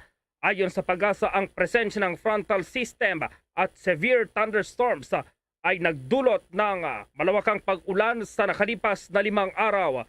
Sa nakalipas na mga araw ay umiral din itong southwesterly wind flow. Dahil dito, ayon sa Weather Bureau, nakamit ang criteria para sa formal na pagsimula ng panahon ng tag-ulan sa bansa, particular na sa western section ng Luzon at Visayas. Para sa Bombo Network News, Bombo Gerald B. Ulet. Para sa Pambansang Radyo ng Pilipinas, Basta Radio, Bombo! Mga detalye pa sa international news naman, ang presidente ng Ukraine dineklara na ganap ng wasak ang rehiyon nila ng Donbas dahil pa rin sa gera at kapapasok lamang isa pang gold medal na padalunan ng Team Pilipinas na nagpapatuloy naman ng Southeast Asian Games. Samantala sa patuloy pa rin ng ating mga balita, gagamit pa rin ng mga tinatawag na mga body cameras ang mga pulis na nakatakdang i-deploy para naman sa gaganaping special election. Doon naman sa 12 mga barangay sa Tubaran sa Lanao del Sur, yan po ay magaganap sa Mayo 24. Sa pahayag ni PNP Director for Operations, Police Major General Valeriano De Leon, nais nilang matiyak na may dokumento ang lahat ng galaw o operasyon ng mga alagad ng batas sa pagtugon at pagpapanatili pa rin ng kapayapaan at kredibilidad ng halalam. Itinalaga bilang Special Board of Inspectors yung mga pulis nga upang matiyak ang seguridad ng mga presinto at masagkaan ang posibleng pagkakaroon nga ng vote buying at flying voters at silang ipapalit naman sa mga teachers. Sinabi ni Panito ni General De Leon na malaki ang maitutulong ng mga body-worn cameras para masiguro yung transparency sa panig ng mga otoridad at magamit laban naman sa mga magtatangkang manabutahi sa butuhan. Yung mga body camera na gagamitin ng mga i-deploy ng mga pulis. Ito po yung mula sa Special Elections at PNP personnel ay kasama sa mahigit 3,000 mga body-worn cameras na binili una noon ng pambansang pulisya ng nakalipas na taon. Nakambang naman na salubungin ng food crisis ang susunod na administrasyon kung hindi matutugunan ang angkop na supply para sa ating bansa. Kaya ngayon pa lang ay hinimok na ng Department of Agriculture o DA ang susunod na liderato na maglaan ng 24 billion pesos upang matugunan ang nagbabansyang suliranin. Gate pa ni DA Secretary William Dar, seryoso ang problemang ito kaya ngayon pa lang ay nagbabala na sila. Ilan sa nakikitang dahilan ng posibleng problema ang nagpapatuloy na giyera sa Ukraine na nakantala naman sa global food supply chain at nakakaapekto naman sa agricultural productivity ng Pilipinas at ibang bansa.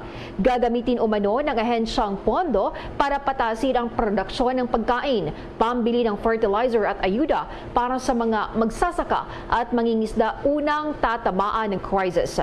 Layunin din itong maisakatuparan ang abot kayang pagkain na pangako ni Presumptive President Ferdinand Bongbong Marcos Jr. kagaya yan ng 20 pesos kada kilo na bigas. Samantala muna abay, isa pong brand new US warship daw dito ipapangalan sa isang Filipino-American sailor na noon daw nung buhay pa ito ay recipient ng Medal of Honor at may follow pa rin dito si Bombo Analyst Soberano. Inanunsyo ni US Navy Secretary Carlos Del Toro na ang susunod na Arleigh Burke Destroyer USS Telesforo Trinidad, ang DDG-139 na isang warship ay ipinangalanan kay Fireman 2nd Class Telesforo de la Cruz Trinidad, ang tanging Filipino-US Navy na recipient ng Medal of Honor. Sa isang pahayag, sinabi ni Secretary Del Toro ang pagpangalan sa isang Filipino-American sailor ay dahil sa kanyang kabayanihan na ipinakita nito kung saan nirescue niya ang kanyang kasamahan na mga crew members na sina Fireman 2nd Class R.W. Daly na nasugatan nang masunog ang kanilang barko, ang USS San Diego noong January 21, 1915. Mahigit isang century na ang nakalipas. Sa kabila ng sugat na kanyang tinamon, nagawa pang i-rescue ni Trinidad ang isa pang kasamahan nito. Sa nasabing insidente, nasunog ang mukha ni Trinidad matapos masabugan ng boiler. sinabi ni Secretary Del Toro, first time niyang nalaman ang kabayanihan ni Petty Officer Trinidad nang magtungo ito sa Naval Academy matapos maluklok sa pwesto. Kaya nais niya parangalan ang heroic actions sa pamamagitan ng pagpangalan sa kanya sa isang barko ng Amerika. Giit ni Del Toro, ang nasabing barko at ang mga magiging crew nito ay isang critical piece para palakasin pa ang maritime superiority ng Amerika na hindi nakakalimutan ang rich culture and history ng naval heritage. Si Trinidad ay ipinanganak noong November 25, 1890 sa Aklan. Dahil sa kanyang ipinakitang katapangan, pinarangalan si Trinidad ng US Navy ng Medal of Honor, kung saan siya ang kauna-unahang Filipino-American na pinarangalan sa pinakamataas na award sa US Navy Naval Force. Si Trinidad ay namatay noong 1968 sa edad na 77 years old. Binigyang diin ni Secretary Del Toro ang kahalagahan ng isang US warship destroyer na siyang nagsisilbing backbone ng US Navy Surface Fleet. Isang malaking karangalan naman sa mga Filipino na ang isang kalahi ay kinilala sa kanyang kabayanihan. Pakinggan natin ang pahayag ni US Secretary of Navy Secretary Carlos Del Toro. The only Filipino in the United States Navy to be awarded the Medal of Honor. In 1915, while serving aboard USS San Diego, Petty Officer Trinidad risked his own life and well-being to save two of his shipmates during a catastrophic boiler explosion. Trinidad is the second service member to receive the award in peacetime. I learned about Telesforo Trinidad as a midshipman right here at the Naval Academy. I was always inspired by his courageous story. That is why I am proud to announce that I am naming the future DDG-139 the USS Telesforo de la Cruz Trinidad. I ask you to thank the many Asian Americans and Pacific Islanders serving throughout the Navy and Marine Corps. Today we have almost 29,000 sailors, 9,900 Marines, and 27,000 civilians in our department who proudly represent the Asian American Pacific Islander heritage. We are proud to have sailors and Marines of all ethnicities, backgrounds, and walks of life, whose values of hard work, perseverance, and opportunity enrich our Navy culture. You serve as freedom's torch around the world, and I am proud to be your secretary. Thank you. Bombo Anali Montaño Soberano nag-uulat para sa Pambansang Radyo ng Pilipinas, Basta Radio, Bombo! That news was brought to you by Dunkin, pasalubong ng bayan. Sa dagdag pang mga balita sa oras na ito, binisita ni AFP Chief of Staff General Andres Antido ang mga tropa sa Bugsik Island sa Balabac, Palawan, ang isa sa pinakamalayong detachment ng militar sa lalawigan. Ang pagbisita ay bahagi ng regular na pangungumusta ng AFP Chief sa mga tropa na nakadestino sa mga liblib na lugar. Ayon pa kay AFP Public Affairs Office Chief Colonel Jory Baclor, nais ni General Santino na masigurong mataas ang moral ng mga sundalo na nakadeploy sa frontline at laging handa para gampanan ang kanilang tungkulin na pangalagaan ang mga mamamayan at ipagtanggol ang teritoryo ng bansa. Pinuntahan ng AFP Chief ang mga tropa sa detachment sa Singkab Port at nagpasalamat sa kanilang serbisyo sa pagbabantay sa komunidad.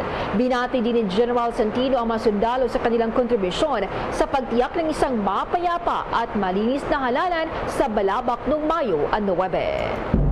Samantala, sa iba pa natin mga balita, pinangangambahan daw ng Philippine General Hospital na karamihan sa kanilang mga skilled healthcare professionals ay mag-alisan sa mga susunod na buwan para magtrabaho naman sa ibang bansa. Ayon kay PGH spokesperson Dr. Jonas Rosario, ito dila na rin sa nagbukas na ang maraming mga bansa ng oportunidad para naman sa mga health professionals mula nang bumaba ang COVID cases. Git pa ni Del Rosario na marami siyang natatanggap na mga designation o kaya naman ay resignasyon at karamihan dito ay mula naman sa mga skilled na tauhan. Patuloy namang nagre-recruit ang mga state-owned hospital. Gayon din yung kagustuhan nito na makapagsanay ng mga nurse na may kaunti o wala namang professional na karanasan.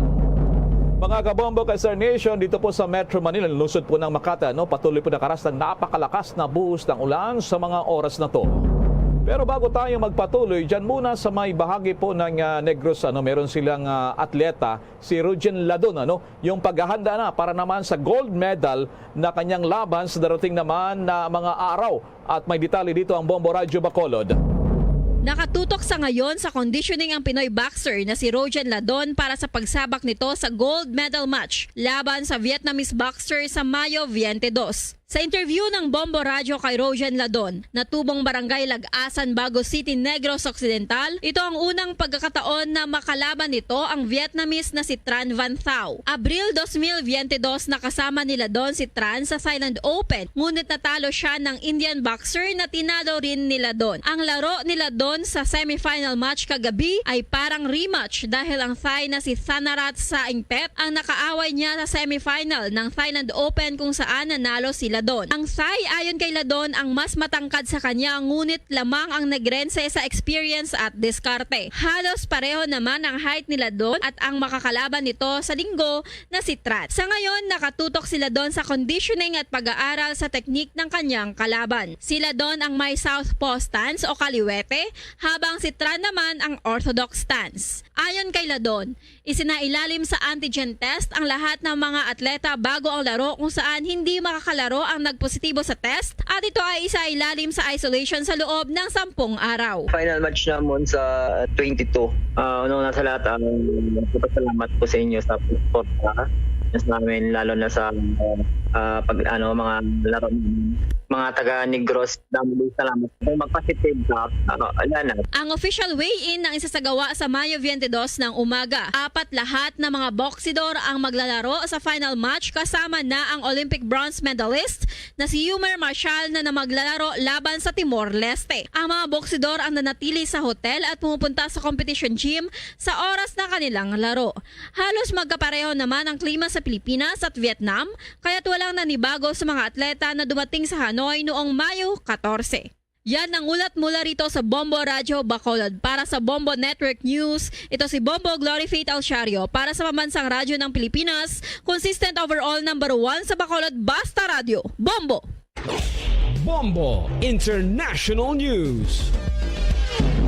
Inanunsyo po ngayon ni Ukrainian President Volodymyr Zelensky na ganap nang nawasak ang Donbas region at inakusahan ng Russia na sinadya talaga nitong patayin ang pinakamaraming mga Ukrainians.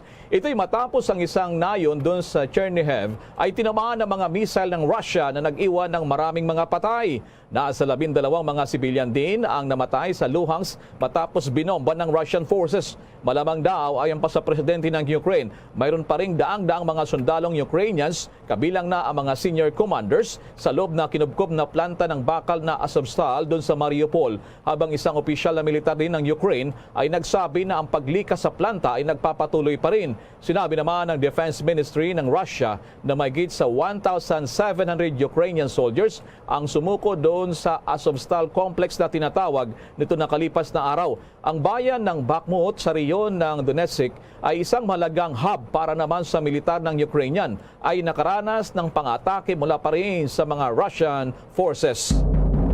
Samantala, balita pa rin sa ibayong dagat, inapruba na ng Senado ng Amerika nga itong $40 billion na package ng emergency aid doon sa Ukraine. At ayon sa pinaka-latest na impormasyon, pipirmahan daw ito ni US President Joe Biden nang siya naman ay habang siya ay nasa bansang South Korea. Yung batas ay nagbibigay ng pera o pondo para sa military and humanitarian aid.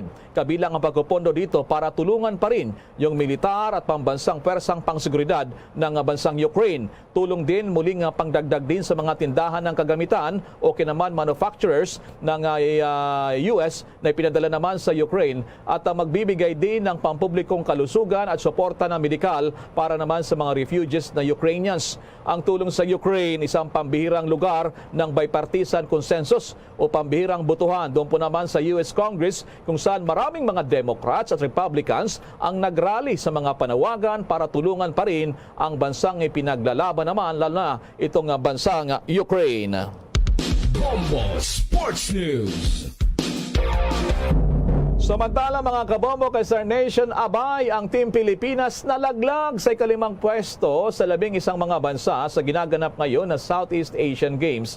Sa pinaka-latest na medal tally doon po naman sa Hanoi, Vietnam ay wala na, malayo na talaga itong host na Vietnam ay nasa 158 ng mga gold medals. Pumapangalawa ang Thailand, 64 gold medals. Ang Singapore ay pangatlo, 46 gold medals. Ang Indonesia ay 45 gold medals. Ang Philippines naman, 41 gold medals. Ang Malaysia, ang mahabol sa Pilipinas, number 6, ang 35 gold medals. Ngayon pa lamang as we speak, ay nanalo po ang isang Pinoy-Japanese na judoka, si Shugi Nakano, ay nakuha niya ang ikalawang gold medal ngayong araw. Kaninang hapon po, ang Team Pilipinas ay nakakuha din ng gold medal sa magitan naman ng Olympian na si Heidelin Diaz, kung siya nanatili pa rin siya bilang reyna sa weightlifting sa 55 kilograms. Samantala, una rito, kanina po ang Pilipinas nakakuha rin ng gold medal sa courtesy po ng Blacklist ng Cebu. Esports po ito.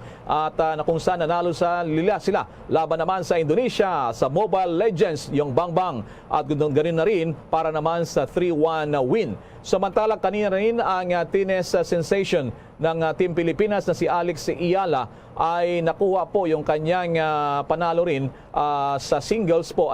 Doon po naman, pero nagkasya lamang siya sa bronze medal. Ang women's grandmaster na si Janelle Fraina ay nanalo po kanina ng bronze medal sa chess individual blitz event sa Southeast Asian Games. So kanina, meron tayong 41, meron pong nadagdag na isang gold medal ngayon, ay ang Pilipinas po ay nasa 42 gold medals na, at nasa 5th place pa rin ang Pilipinas, ang defending champion sa Southeast Asian Games. Samantala, iba pang mga issue po sa Southeast Asian Games, yung tinatawag daw ng mga Cebuano triathletes, ibinahagi din yung karanasan nila sa nagpapatuloy pa rin na Southeast Asian Games. At may nakuha ng mga impormasyon dito ang Star FM Cebu.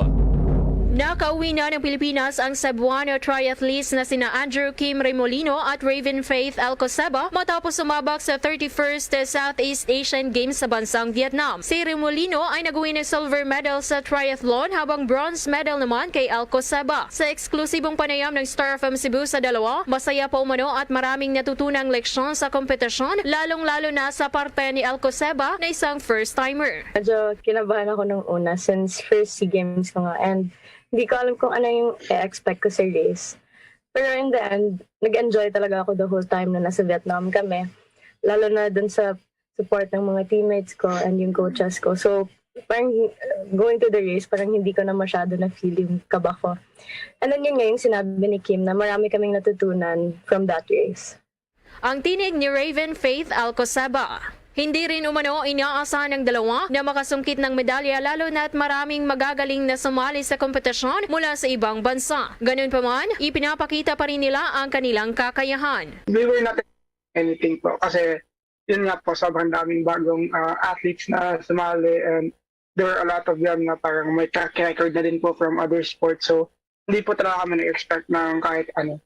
Pero we were hoping to get the streak going po, yung gold and silver po. Bahagi ng pahayag ni Andrew Kim Remolino. Samantala, tuloy-tuloy pa rin sa ngayon ang training ng dalawa. Inaasahan namang sumali sa Asian Cup ngayong taon si Remolino matapos na-postpone ang Asian Games na gaganapin sana sa China ngayong Setyembre, habang si Alcoseba naman ay plano munang sumali sa mga lokal na kompetisyon at parehong maghahanda para si SEA Games na gaganapin sa bansang Vietnam. Mula Star FM Cebu, para sa Bombo Network News, Star DJ Sophie Ember nag-uulat para sa pambansang radyo ng Pilipinas at number 1 radio network in the country, Basta Radyo.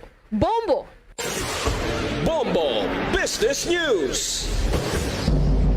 Binayaran daw ng buo ng pamahalaan ang titirang 300 billion pesos na provisional advances sa Bangko Sentral ng Pilipinas ngayong araw. Mas maaga kaysa sa petsa ng maturity na June 11 ayon sa Department of Finance. Alinsunod na rin sa layunin itong si Secretary Carlos Dominguez III na tinatawag sa Ingles na unwinding liquidity support mula sa Bangko Sentral bago magsimula ang susunod na administrasyon. Si Pangulong Duterte at ang kanyang gabinete bababa sa pwesto sa Hunyo 30. Sa pahayag nilabas po ng Department of Finance, ang maagang pagbabayad ay naging posible posible raw sa pamamagitan ng mas maaga kaysa sa inasahang pagbabalik ng ekonomiya sa pre-pandemic strength. Lumawak ng 8.3% ang gross domestic product ng bansa sa unang quarter, dahilan upang ang Pilipinas ang pinakamabilis daw na lumalagong ekonomiya sa riyon ng Asya. Para naman sa panahon na ito, ang provisional advance ay isang panukala sa ilalim daw ng batas na nagpapahintulot sa Bangko Sentral na palawigin ang short-term financing ng gobyerno ng hanggang 20% ng average na taon ng kita naman sa nakalipas na taon.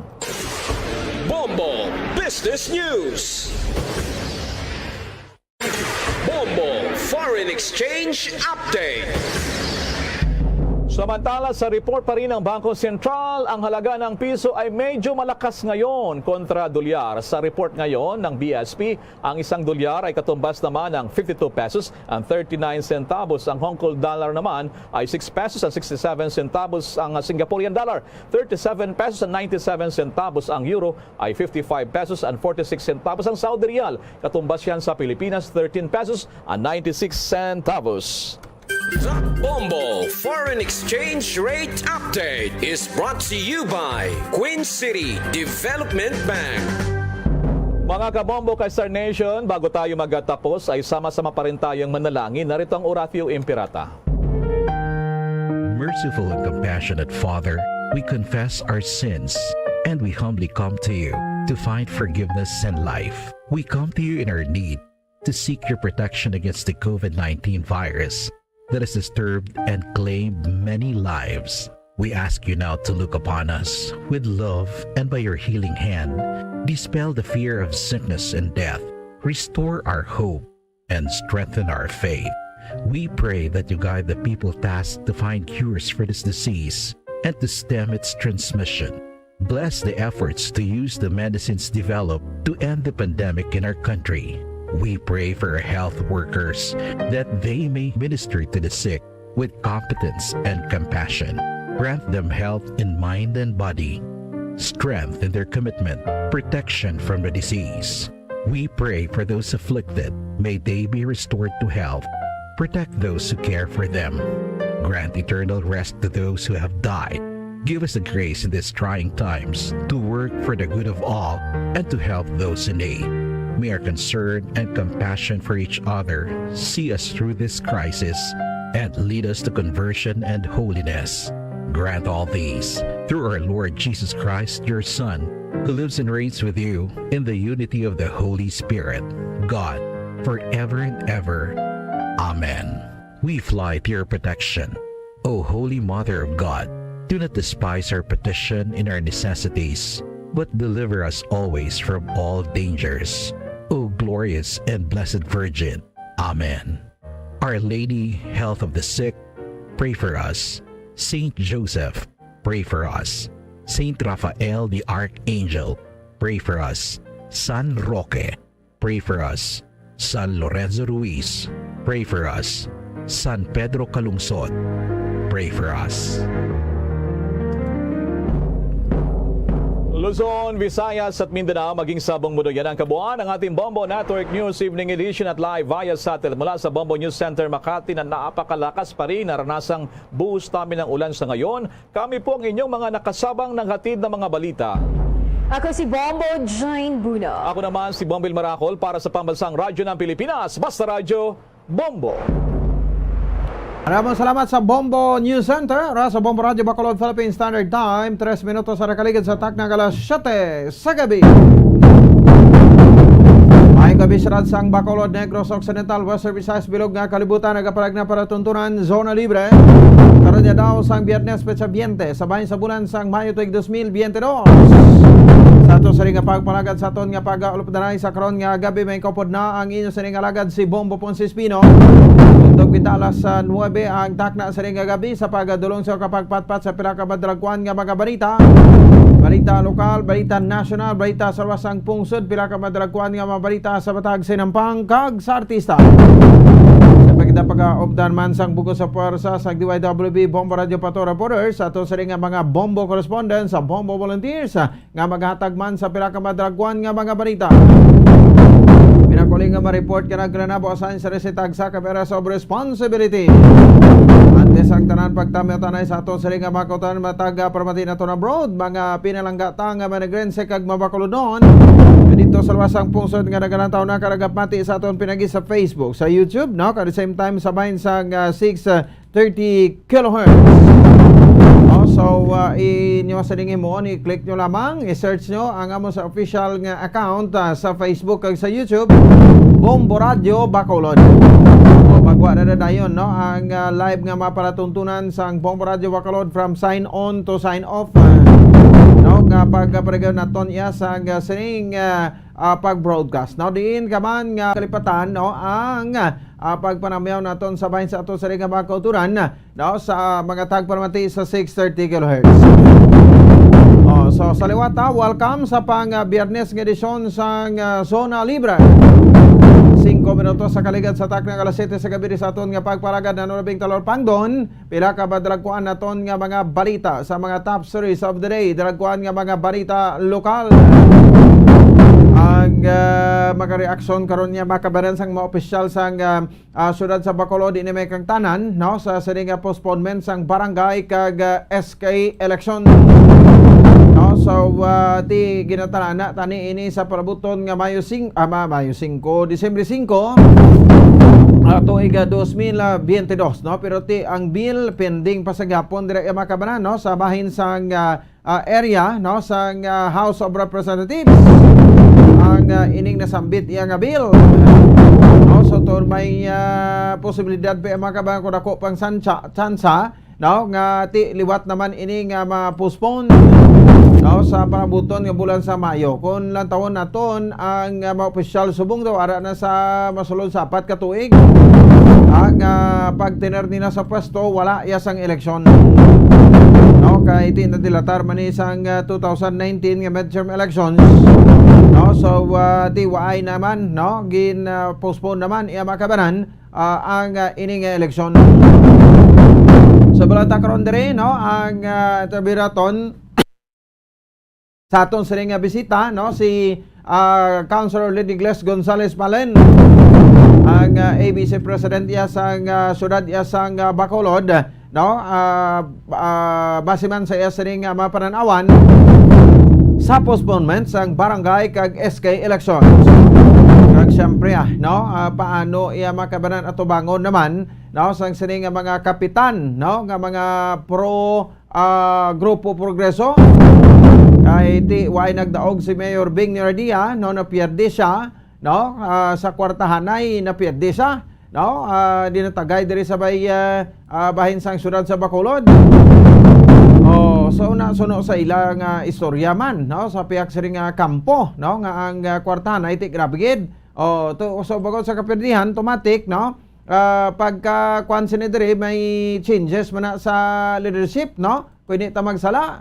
Automatic may changes may makabanan, no, sa liderato sa pagka-ABC Presidente. Sino naman ayhan, no, subong kay nagdaog si Mayor-elect Albi Benitez, no, tari sabay sa syudad sa Bacolod bilang alkalde. Bauti damo-damo naman ho, damo-damo naman ang nagapila, no, nga mga punong barangay nga mansig mansig pinadikit, no, ang ilang opisyo subong, no, sa kay Mayor-elect Albi Benitez, para nga ti mangin ABC President na, no, kag mangin ex-officio member, no, sang City Council.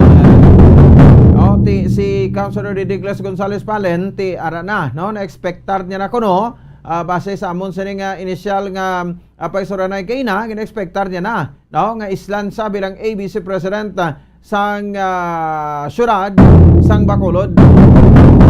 Kay ti sa kay Mayor Bing sang grupo mo, no, dira sa nagsuporta sang talikdan sining iyang election, no. So kag of course ti lakip man dira, no, sa diri makabanan ang ining ang ining pagpakontra man sa eda, no. So sa bahin sang barangay Takuling, no, diri sa syudad sa Bacolod, so automatic pakontrahan gina siya tanan nga mga kapitan, no, nga nagkontra sa kay Mayor elect Albi Benitez automatic pa kontrahan gina. Pero ti mo naman lang na, no? Ang aton kay ti mga kwan man isla, no? Mga bakod, no? Mga mabakod man sila nga mga kapitan. So hindi man silingon nga ti bisan na perde, no? Si Mayor Bing Nardia sa pagkaalkalde asang syudad sa Bacolod, hindi naman sa abi mag influensya dira sa eleksyon sa nga barangay kay ti matipon man sa Japon sa iya sa mga kapitan, no? Iya sini nga suportaran. So mostly mga incumbent ini kag mga babakod nga mga kapitan, no? Ang ara karon sa grupo Progreso. Di sadya ko nang kontrohan ay sabay sa takuling kay daw ang isa sa mga ginakuanaton ang paryente o kon pakaisa ini, no, ni Mayor elect Albi Benitez ang ipengkwento na dira sa kay kumbenta po ng barangay Lidigles Gonzales Zapalen. Barangay eleksyon kay iska eleksyon na ni pero ti kuan man ni Japon, no, nang tawag sa gani nang kwartahanay ay. Hindi kita magpating ati wala sang kwartahanay ni bisan ilabo mo sa bato. May na-notice mo kita pila ka mga politiko subong, no? Ngati perte ka ilit nga mga politiko sus, no? Pag dinaog nila after election perte ang sang gapadulong election nga kampanya, no? Perteng mapanot suhot ko diin mga kapurukan. Nga kidadto, nagapa-selfie, nagapa-picture pagdaog ti perte man, no? Ang pagpa-picture nila tilang tawon ta, no, kano madatnan sini makabanan, no, sa performance nila bisa sulod sang 3 ka tuig. Samtang duga pa sa diri nga mabanita bauti ang ining mga reaksyon man karon, no, sa nga aton nga mga lawmakers, no, sa bahin sang House of Representatives, no, isa sa target naton karon si bayan mo na Representative Carlos Isagani Zarate, no, nga amo ini makabanan ang ara sa bahin sang oposisyon, no, kag reaksyon niya man regarding sa postponement sang barangay KSK elections. Mga plano-plano lang ini so far. Kag siyempre ti no, liwat naman nga pag-expect niya diri sa bahin sang siring na sambit iaga pagdula, no, sa party list kay ti may ginmando diri si Presidente Rodrigo Duterte, no, sa masunod nga administrasyon sa kay President Bongbong Marcos kag Sara Duterte Carpio, no, nga magakwan siya nagbando siya nga dulaon, no, ang party list system, no, ang mga party list, no, diri sa may bahin sang pungsod Pilipinas. Kag sa pebarbay karon nga mabalita nga aton sa nga diskusyonan ang kadrag-an naman sang pungsod Pilipinas, no, sa weightlifting. Kay liwat naman aton iya kabalikan karon si samahan na weightlifting na Pilipinas President Monico Nyok sa Puentebella angot sa kadalagaan ni Heidelin Diaz, no, ang aton nga gold medalist sa Tokyo 2020 Olympics. No, nga konserin first nga nakakuha sa bulawan ng medalya, no, ang pungsod Pilipinas. Swerte gali ni Heidelin Diaz, no. Bisan din na sa makaon, libre ang inasal, no? Bisan di 3 kabilog ang mabalayang pinanghatag sa iya.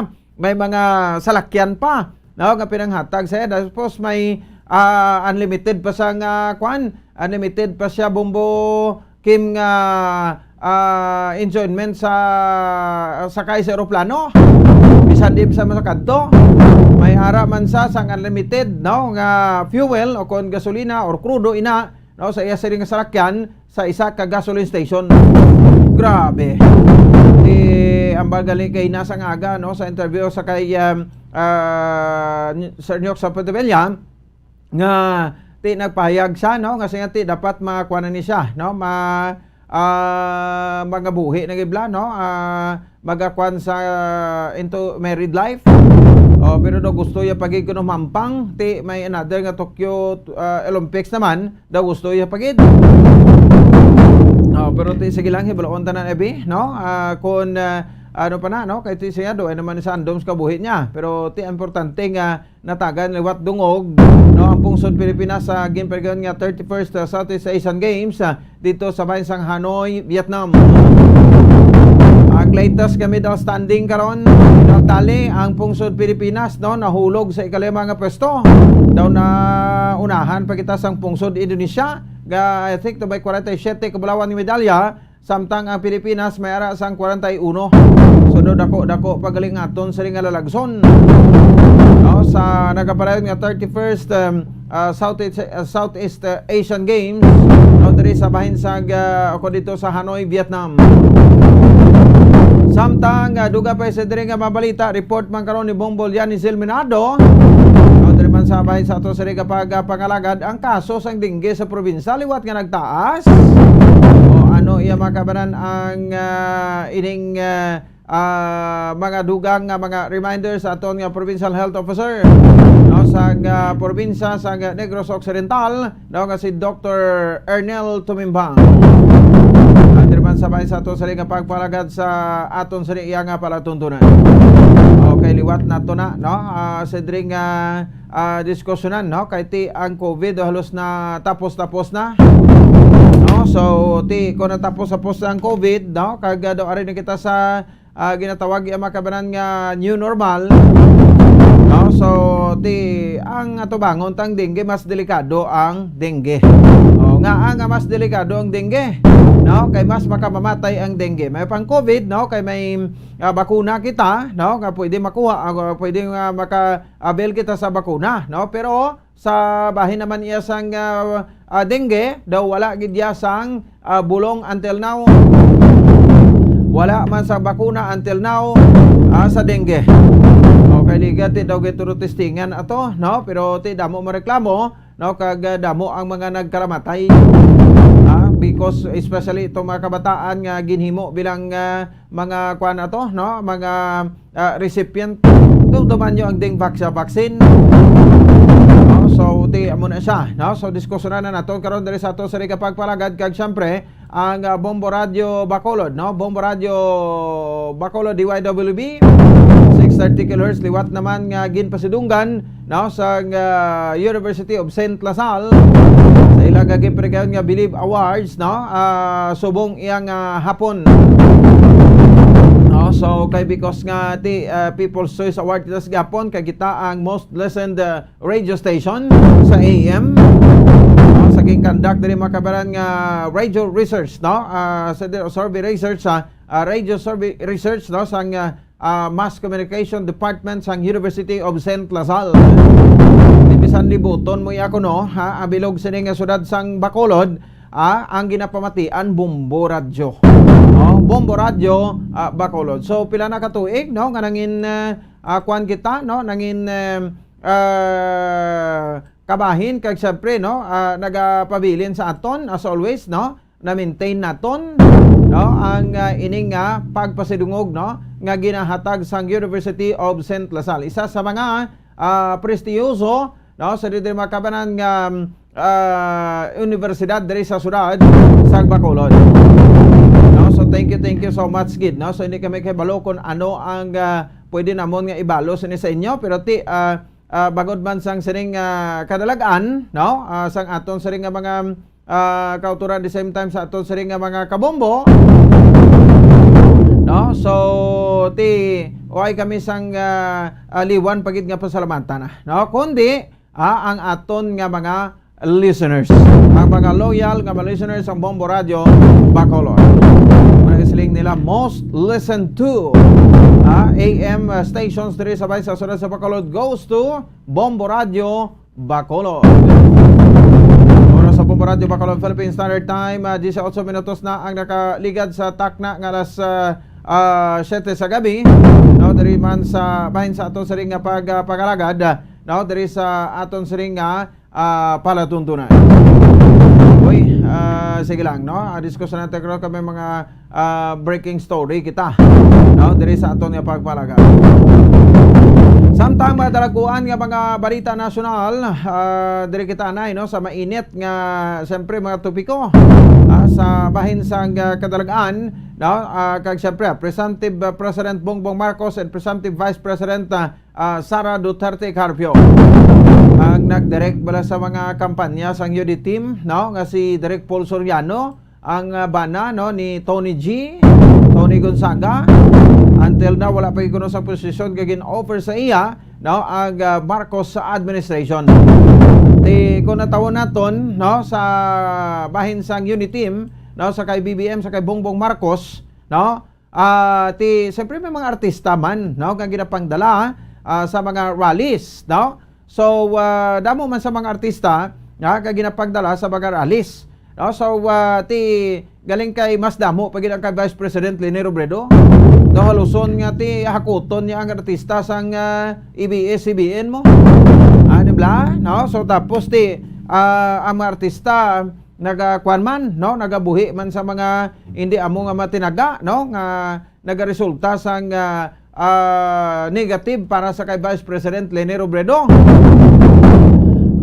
Ti ko natawon naton no ang ining negative campaigning no dadako gid ang epekto no kun nga ang ti why daog dere no si Vice President Leni Robredo. I-compare mo ya sa kay Marcos nga ti ang kampanya niya no kuan niya nang why sa sang ti perting hambal sa iya tang banat sa piakto no sa mga kakampings no. So pati mga halin sa host no hasta mga drone shot ginapang-isyuhan hasta matawo nga nagtambong sa rally nga jutay kuno binayaran no. Pero daw sila malang sa gaghaboy sang mga isyu sa piyak pero ginihimo man nila gali kuno.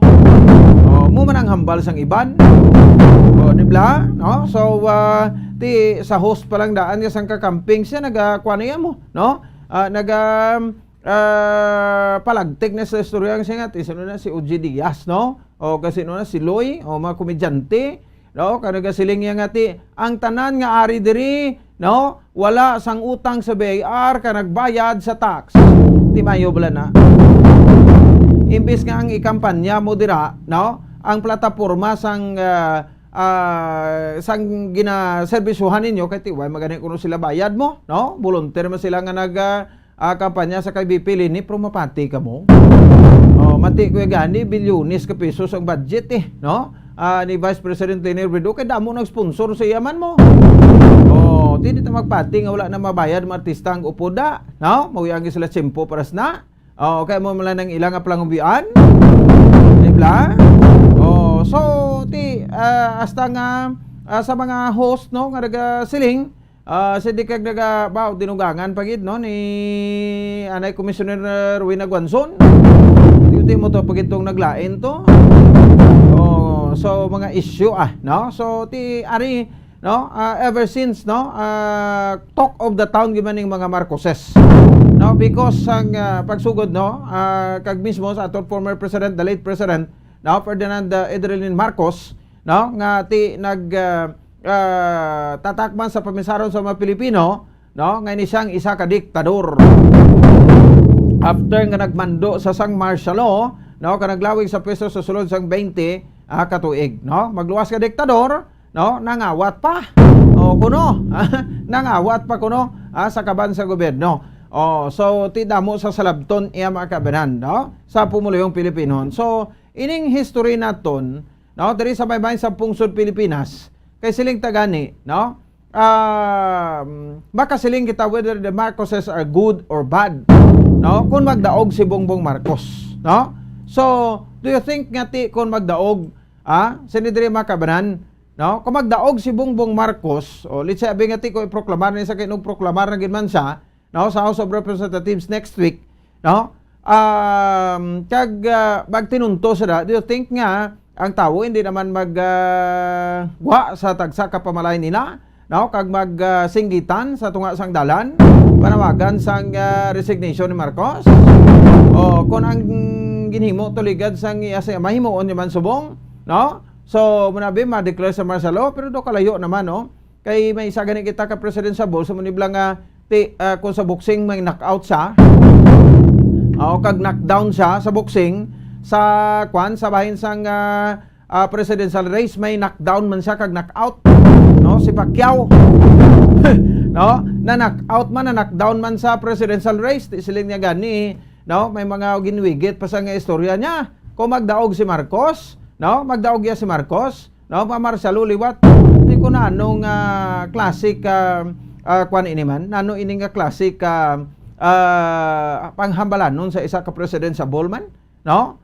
si Pacquiao ay gid nagabasa sa history, no? Although ako gay idolo kay Pacquiao sa boxing, no? Kag siyempre naga-idolo mo ko sa iya nga kampanya sa korupsyon, dapat nila sa tani matutok sa korupsyon. No? Pero galing kay Tiko isa masiling nagasiling siya nga di ko magdaog kuno si Marcos, may Marcelo. May Marcelo magkikita sa time ni Gloria, tong Sambuanga Seeds to or sa kay Gloria pa to kay Pinoy, no? Sambuanga Seeds, no? Sa kay kuan pagid kay Pinoy to, no? Tapos sa kay Duterte te Marcelo man ta. Sang ginatake ang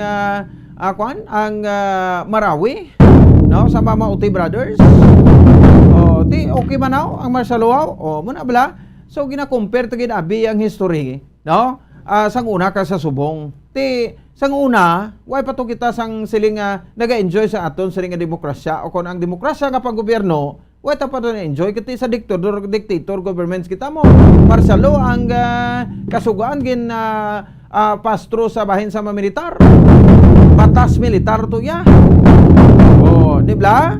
Kagda mo man kay nagambal siling nila, hindi man siling ati malain gid Marcelo no? Kung sang una hindi ka man salawayon, sang una ang pinakasalwayon malang ining mga mga may kwarta, no? Kay sila man ni pag sila korupyo to ay pinauli kay nagatinikal pa, nagapinahambog pa sagwa, no? Ato isa to sa pamagi para nga madisiplina magitabla or may ara kita, no, sang disiplina sa ato sa kaugalingon. Mga kay mo yung korpyo na papulion ka, no? Hubog ka mga malain pag tinaga ikuan mo sa mga militar tikuti kuan ka da disiplinahon ka da.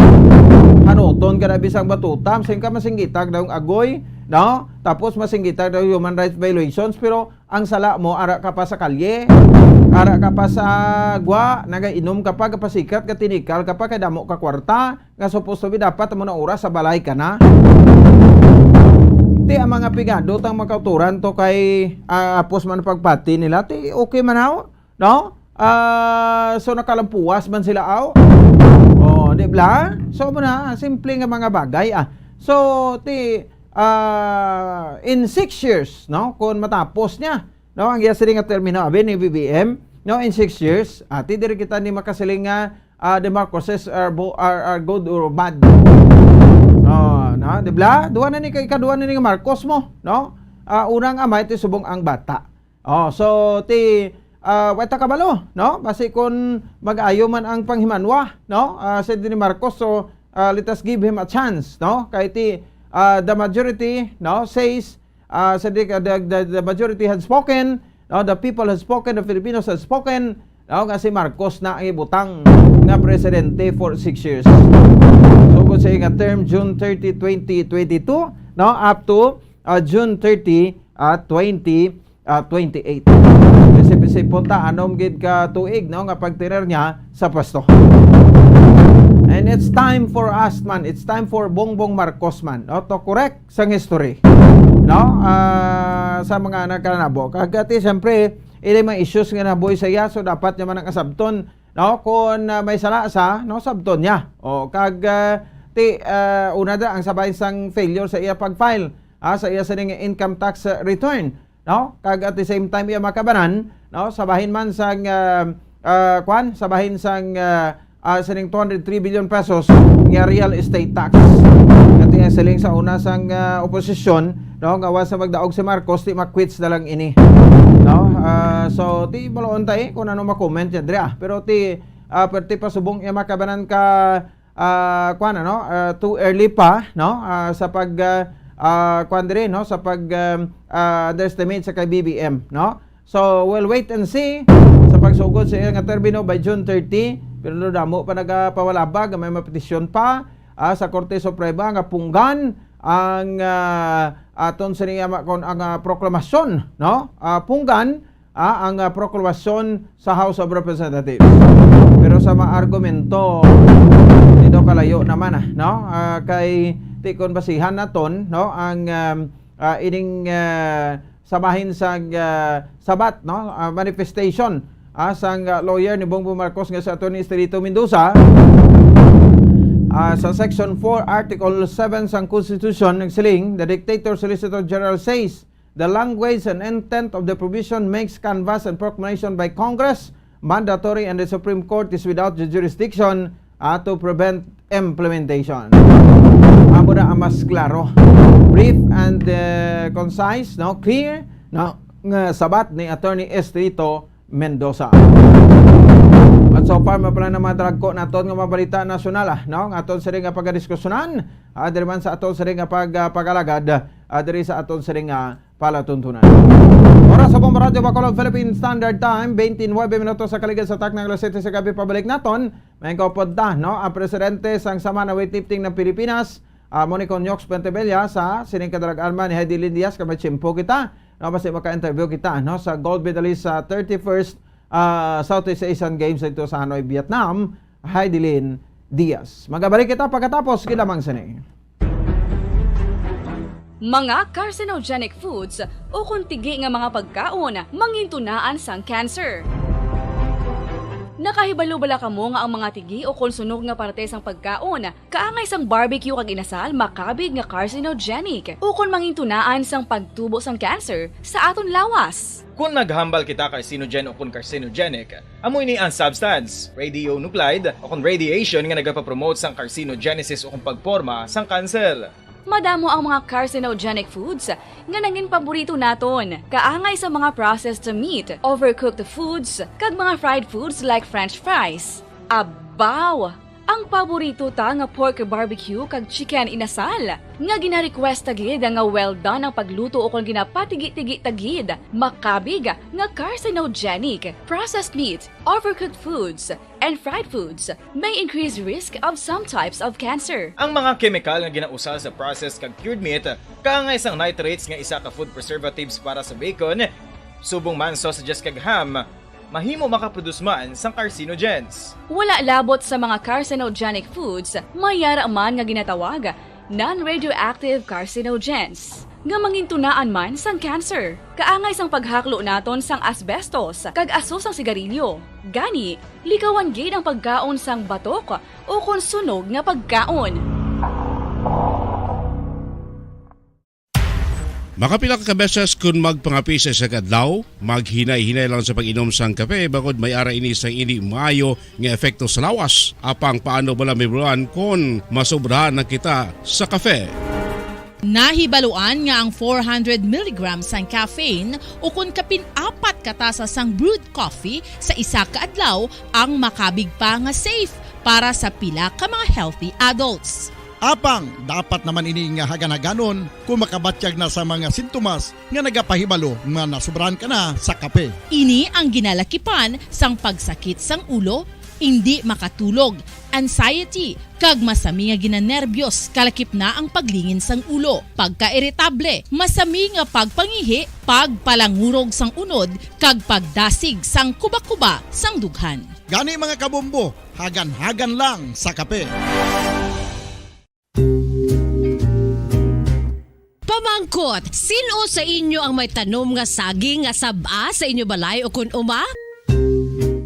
Kagkaangay sang halos kalabanan, paborito man bala ninyo ang saba nga saging? Nga wala labot pwede makaon kon fresh, luto o kon bisan hilaw, pinaagi sa pagtanok suni. Paborito ini naton nga snacks kun himuon nga banana Q, banana chips, crisp banana fritters o kun turon, namit man ini prituhon, plus ginahimo man ini bilang ketchup, banana ketchup. Kag ang luto nga saba, ginalunod ini sa mga potahe kaangay sang pochero. Yum yum. Well, sa mga utod naton dira nga hindi kumpleto ang ila adlaw kung hindi makakaon sang luto nga saging nga saba, good news! Bangod tuman kadamo gali ang makuha naton nga benepisyo sa pagkaon sang saba nga saging. Ang saging nga saba ang mahimo matawag Cardava banana. Gina-classify ini botanically bilang Musa acuminata ex balbisiana, isa ini ka hybrid cultivar nga native diri sa Pilipinas. Ginatawag man ang saba bilang praying hands, bangod daw kaangay sang mga kamot nga nagapangamuyo ang kortes ni. Yari ang pila ka mga surprising health benefits nga mahatag sang sab-a nga saging. Number 1, manggaranon sa potassium ang saging nga sab-a nga kinahanglan gid sa aton lawas para sa pag-function sa mga nerve cells kag muscle cells. Kalakip na diri ang aton nga korason. Mas sa minaton mabatian nga kun daw malupog ang isa ka tawo, bangod nagapalang luya ang iyang nga mga tiil kag tuhod, ginapakaon ini sang sab-a nga luto, ang kardaba, banana. Naghatag man ini sang mineral nga importante sa pag-regulate sa aton blood pressure, fluid balance kag makapaayo man sa aton nerve and muscle function. Uy, agud nga mapaiway ang pagbatsyag sang muscle cramps kada tapos exercise, magkaon sang saging nga saba to avoid cramps. Manggaranon man ang saging sang vitamin C kag B6. Kalakip na ang magnesium, potassium kag magnesium rich nga saba banana makabulig sa aton lawas to regulate healthy heart rate besides lowering blood pressure. Ang isa ka tawo nga palakaon sang sab-a nga saging naganubo ang risgo nga magkabalatian sa korason. Sa karon nga may pandemic, mapuslanon gid ang pagkaon sang sab-a nga saging bangod napamatud-an nga makapaboost ini sang immunity bangod sang ginaangkon nga high concentration sang vitamin C sa pagpamahaw kun aga upod ang pagkaon sang saging. Makapa-kickstart ini sa aton nga immune system kag makaamlig sa aton nga lawas batok sa mga infections, dala na ang pagpabakod sang antioxidant sa aton nga lawas. Gani wala labot sang apple, mahimo man mahambal. A banana a day keeps the doctor away and does your body a bunch of good.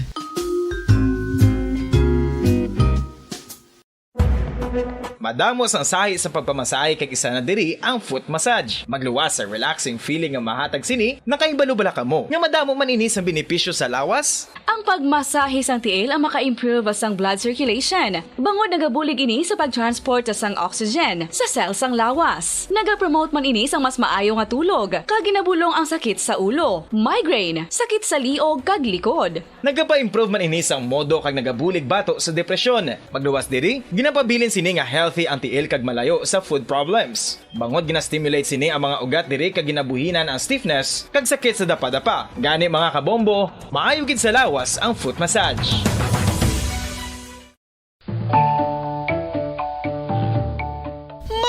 Bombo, paborito mo man bala ang tambo? Aton hibaloon kung paano ang nutrisyon nga aton makuha sa paborito naton nga tambo. Ang tambo o kon ang bamboo shoot ang manggaranon sa dietary fiber, manubo ang calories kag puno sang essential nutrients. Suno sa pagtuon sang comprehensive reviews in food science and food safety, ang tambo ang bugana sa protina, carbohydrates, amino acids, minerals, fats, sugars, fibers kag inorganic salts. Santo sa pila ka research, ang phytosterols kag phytonutrients sa tambo ang ideal sa pagtunaw sang harmful LDL cholesterol sa lawas. Ang vitamins kag minerals sa tambo ang ideal man para sa pag-improve sang immune system. Ang antioxidants sa tambo ang importante man para sa pagpabaskog sa sulod kag gwa sang lawas. Santo naman sa research sang Journal of Ethnopharmacology, ang tambo ang mayara sang anti-inflammatory kag analgesic o kon pain-killing properties. Luyag mo bala mga kabumbo nga mapanubo ang imo nga bugat? Nakasiguro ka bala nga nagakaigo ang imo nga pamaagi? Isa sa masami nga ginahimo sang iban nga mga luyag magpanubo sang bugat amo ang starvation diet ukon pagpagutom. Ini ang hinali nga pag-utod ukon pagpanubo sang intake sang calories sa gina-consume sa kada adlaw. Ginapinsar sang iban nga epektibo ini nga strategy sa madasi nga pagpanubo sang bugat. Apang nakahibalo-bala kamo nga ang hinali nga pagbaylo sang pinaagi sang pagkaon ang makatuga sang suli nga resulta? Naibaluan nga ang pagkaon sang tuman kadyutay o kon pagpagutom ang hindi maayo nga ideya kag ini ang makatuga agud nga magdako na gid ang bugat. Suno sa mga doktor, ang pagbalansi sang pagkaon sang manubo sa calories nga diet ang pinaka-epektibo nga makabulig agud mapanubo ang bugat. Ang pagpanipilyo ang isa sa mga pinaka-importante nga tikang. Agod mamintinar ang matinlo nga hygiene sa isa ka persona. Apang makapila-bala ka beses ini ginahimo sa isa ka adlaw.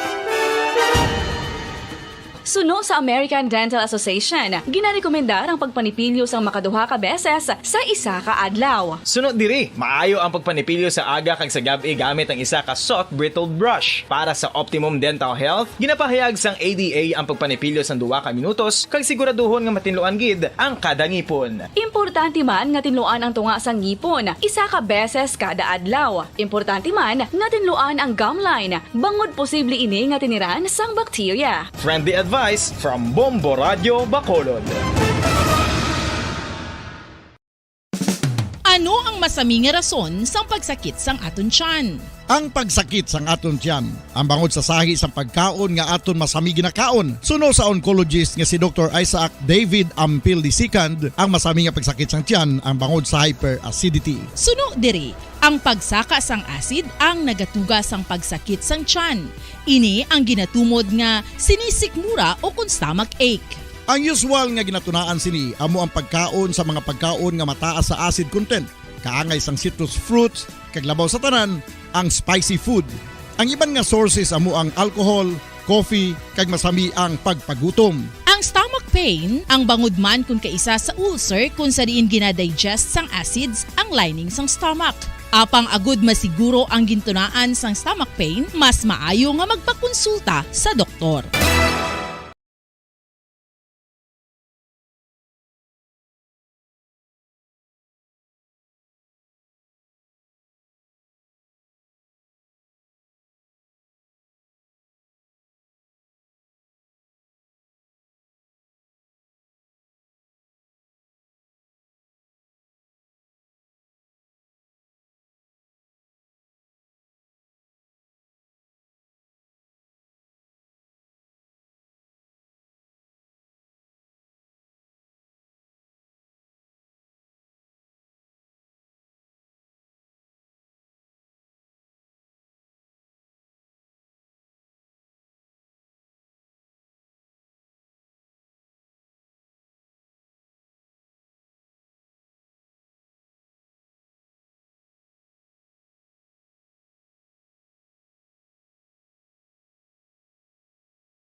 Sa tuman ka kapoy, pag-abot sa balay, kung kaisa nagakatulugan na lang ang isa ka persona.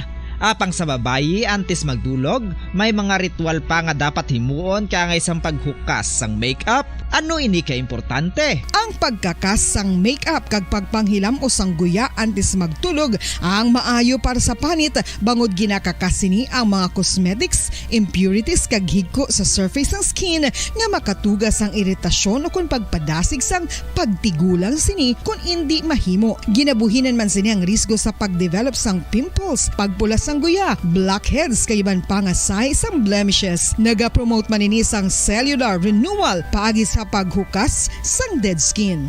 Importante ang paghukas ang makeup bangod ginapahanugutan sini ang panit nga makaginhawa.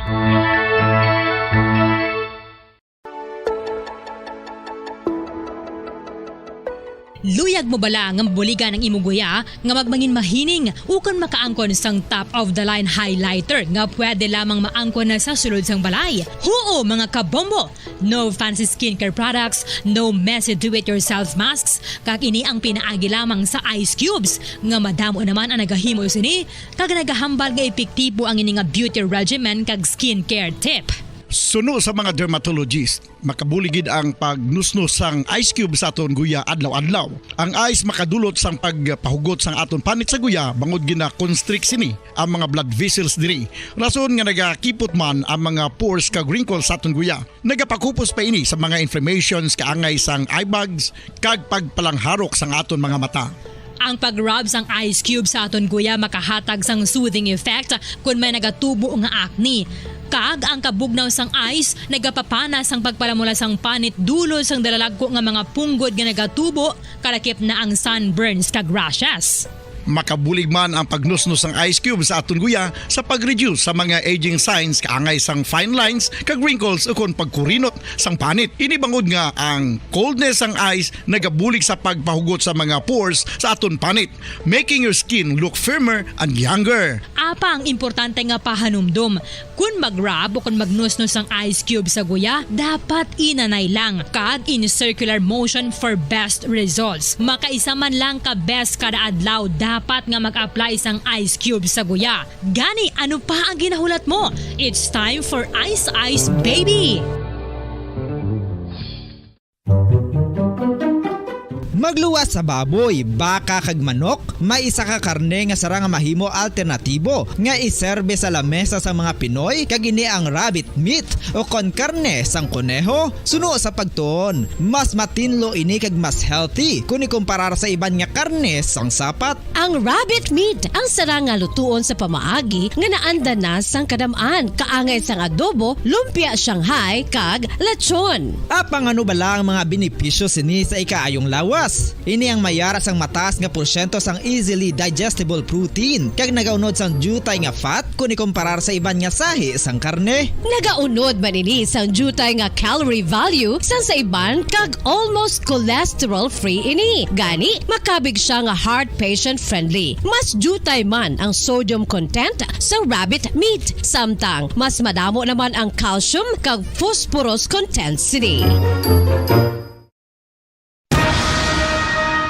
Ang pagpanipilyo ang isa sa mga pinaka-importante nga tikang. Agod mamintinar ang matinlo nga hygiene sa isa ka persona. Apang makapila bala ka beses ini ginahimo sa isa ka adlaw.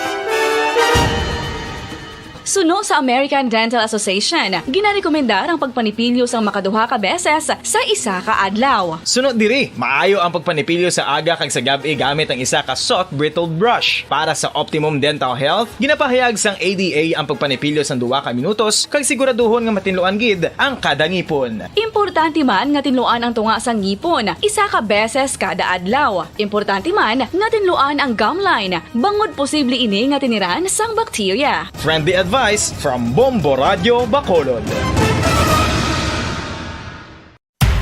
Makapila ka beses kung magpangapi sa isa kadlaw, maghinay-hinay lang sa pag-inom sang kape bagod may ara ini sang ini maayo nga epekto sa lawas. Apang paano bala mibruan kung masobrahan na kita sa kape? Nahibaluan nga ang 400 mg sang caffeine o kung kapin-4 katasa sang brewed coffee sa isa ka adlaw ang makabig pa nga safe para sa pila ka mga healthy adults. Apang, dapat naman ini nga haganaganon kung makabatyag na sa mga sintomas nga nagapahibalo nga nasubrahan ka na sa kape. Ini ang ginalakipan sang pagsakit sang ulo, hindi makatulog, anxiety, kag masami nga ginanerbiyos kalakip na ang paglingin sang ulo, pagka-iritable, masami nga pagpangihi, pagpalangurog sang unod, kag pagdasig sang kuba-kuba sang dughan. Gani mga kabombo, hagan-hagan lang sa kape.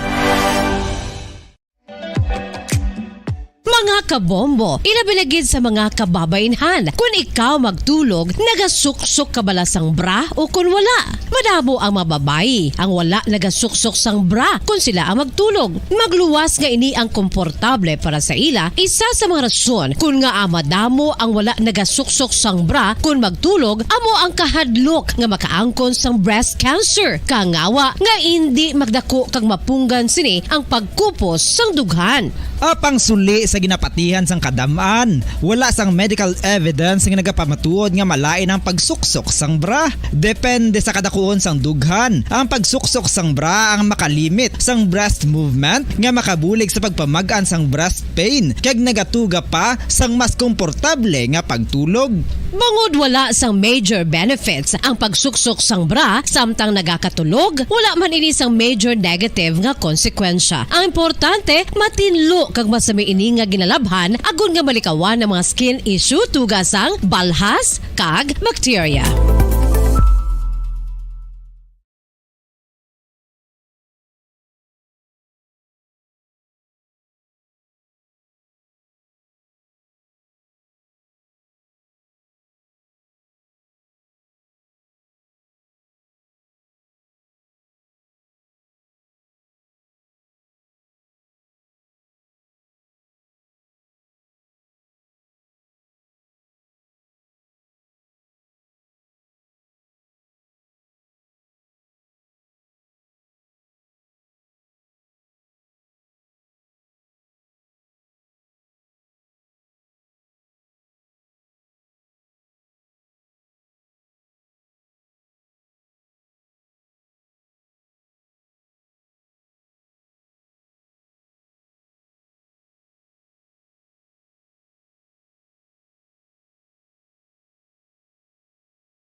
Bombo Radio Bacolod Philippines Standard Time 52 minutos na nakaligad sa takna kalas sa 7 sa gabi.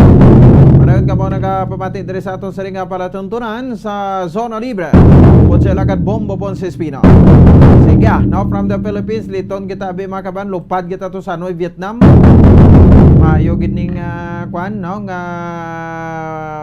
panugod sa sining adlaw ka inay makabanan no ini matapos no nga ti pagibabaw liwat no si Heidelin Diaz nakakuha sang bulawan ng medalya sa 31st Southeast Asian Games kaina sang udto so sa patag sang weightlifting no so iya nga napierde no ining Vietnamese player no matapos siya makabanan no nga nagpangibabaw liwat sa Heidelin Diaz. So isa sa mga Olympic gold medalist naton sa bahin sa Tokyo 2020 Olympics no? So ano sa pekalinya ang presidente sang sama ng weightlifting ng Pilipinas si Sanyox Pantabella.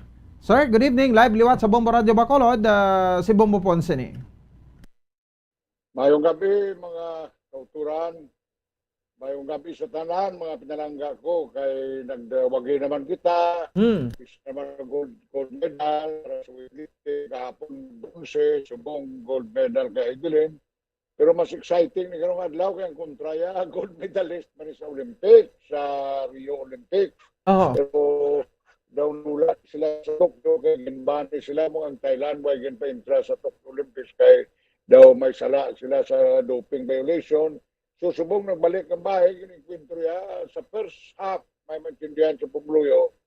Kung sa basketball pa, first half, na stats, first half na, nag-amansi, napirdi sa Heidelin, sa kakilo, napirdi siya sa Thailander, sa kakilo. So, pagsulod sa second half, pagsulod sa kadua, ang ginatawag nga clean and jerk, ginbalbal siya ni Heidelin 4 kilos. So, aban si overall, pang gold medal, aban si Heidelin 3 kilos. So, sa first half, aban siya ang Thailander isa, baskog man siya, pwerte ka baskog na bata. Tapos si Heidelin nagdaog ya 4 na mga punto sa second. So, kabalikan, sa gold sa Pilipinas sa 3 kilos. So, tomorrow, mayara naman ko duha, bata, mga probinsyana, taga Bohol, taga Cebu.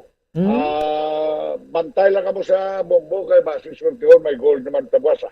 So, mo gani. Pero ti amo tong interview naton kagabi Sir Nyox no nga ti kayang-kaya gid ni Heidelin no ang event kay daw kampante katuya kagabi nga makuha niya gid ang gold medal. Kaya do nagilibiyon siya kay nasang nervyos kay sa Pilipino. Kamaluman siya nga gold medalist man mo, hindi man lang siya gold medalist sa Olympics, ang isa encuentro man natin. Baluman siya gold medalist, nakuya siya, nakulbaan siya mapirdi, nahuya siya. Galing kay makita mo ang abilidad niya sa pertap, nakulbaan siya, isa mo kalaga siya. Pero sa second nagawan siya 4 kilos, kag gabaka man itong Pilipino, mas magahod kami, kiti, magahod man sa Piag, ang Thailand, gahod man. Pero ang Pilipino mag-ahod man kami, tutong ambasador. Tanan nga VIP siyang Philippine Sports, tuto si Ramon Fernandez, si Bambol Tolentino, kagang ambasador. So, matanaw gid siyang Olympic medalist, no? Mahilang nga nagdaog, ginanervyos man siya, hindi. Ako ang nagpapangadi siyang timprano, kasi tapos ang pangadi, amo to nagsilibrar kami. Nagkantang pambansang awit for the first time sa arena, sa weightlifting. Kaya kabay pa, mga diin nyo kami buwas, may duwa pa ko na ginalagas na duwa kami bulawan kami dada. Kagamunin ginapanglagas ko sa makasulod sa Olympic naman, diwat sa Paris. No? So, dira sa Bacolod, kapangita ko na sa probinsya, kabulig na si Gobernador Lacson. Kung sino gusto nga mayor mag-weightlifting, kumalaan nyo lang ko, nag-donar po sa province ang isa ka bag-o nga set sa weightlifting equipments. Kung may kapamati nga mayor subong sa Bombo, pabalaan nyo lang sa office of the mayor o sa gobernador o ako. Anyway, ara naman si bag-o nga mayor, Albi Benitez, na number sports pa niya, mayo ang presidente sa badminton. So, kung sinong interesado, siling lang kamo, kay maabri ako sa gymnasium da sa Banaad, sa bulig ni Governor Lacson, kag ni Ray Administrator Ray Diaz. So, pamaroon ko sa inyo nga amon niya ang sa inyo. Ang iban mayo man ang sport, pero mabulubudlay siguro. Ang boxing, damo na korupsyon sa mga judging, sa decision making. So, mabulubudlay diri sa weightlifting, kung ano makita mo sa telebisyon, amo gina. Mabudlay diya magdaya, ang problema namon diya, drugs.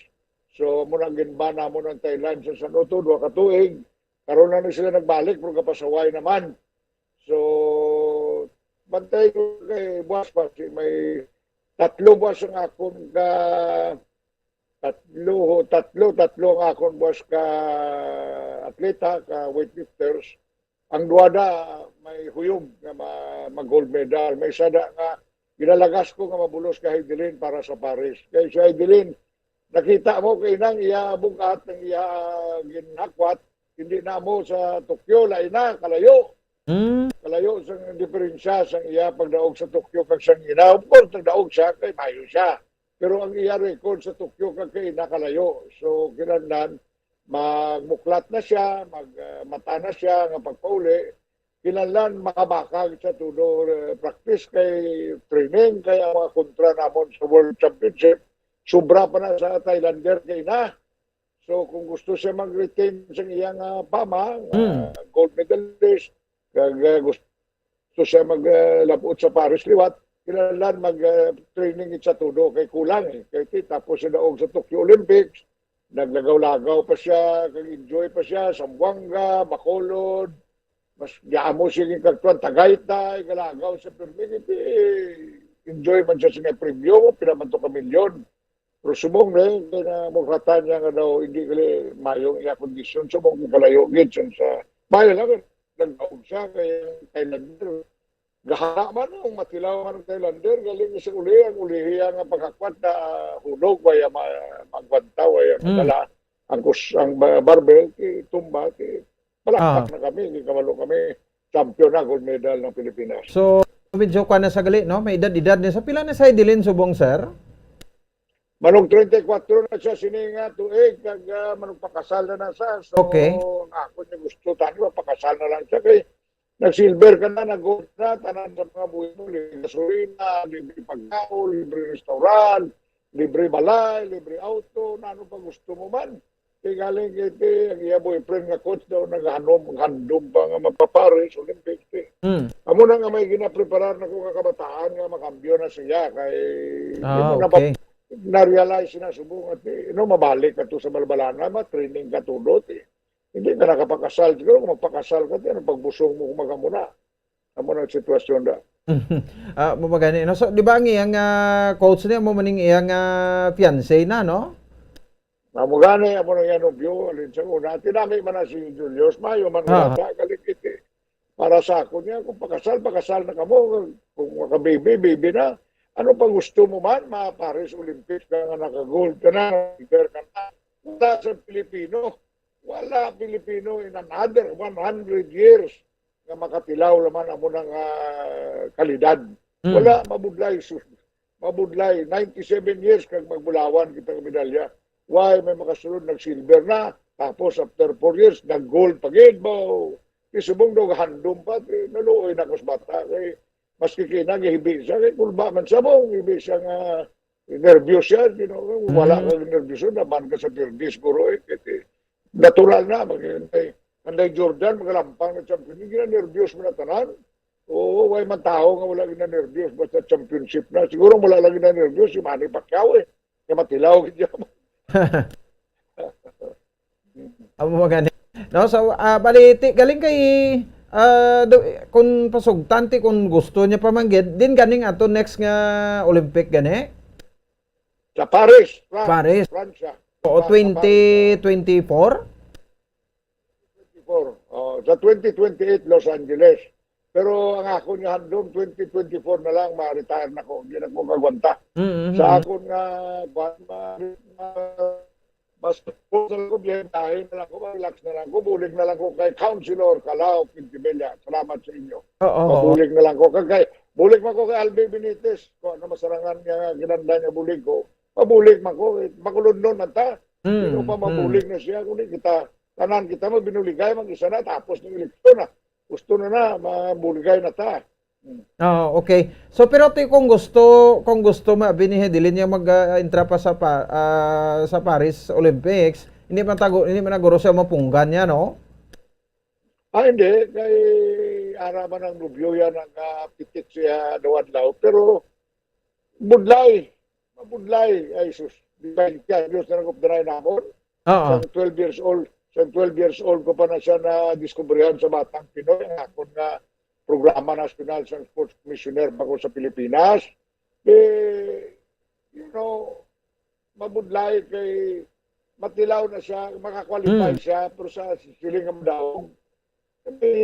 China na, nara naman na, naman ang libo-libo ang ilapilian, di tayo, pinamalang akon, 40 katlita. Oo, ang China libo-libo, ang pilian nga, isa siya makontra siya, ako naluoy ko siya, kay nakita iya kay nang, maski ano mga training, abi mo, walk in the park, abi mo, wala. Sunod pa lang, nag-ibi na siya, nagpangadi ka, mag-ibi na siya, kay na-nervous man siya, sarap lang gold medalist ka, first time mo na nag-encuentro, tapos pag naog sa Tokyo Olympics, mapirdi ka, nakulbaan siya mapirdi, may kulba man ang tao, ako'y mawian. That's why nga, alin sa ulihin, magwagin ang abilidad. Amo na, kumayo ka gidya mo, sa Tokyo Olympics, sa Olympiada daw kagani, napaka SEA Games.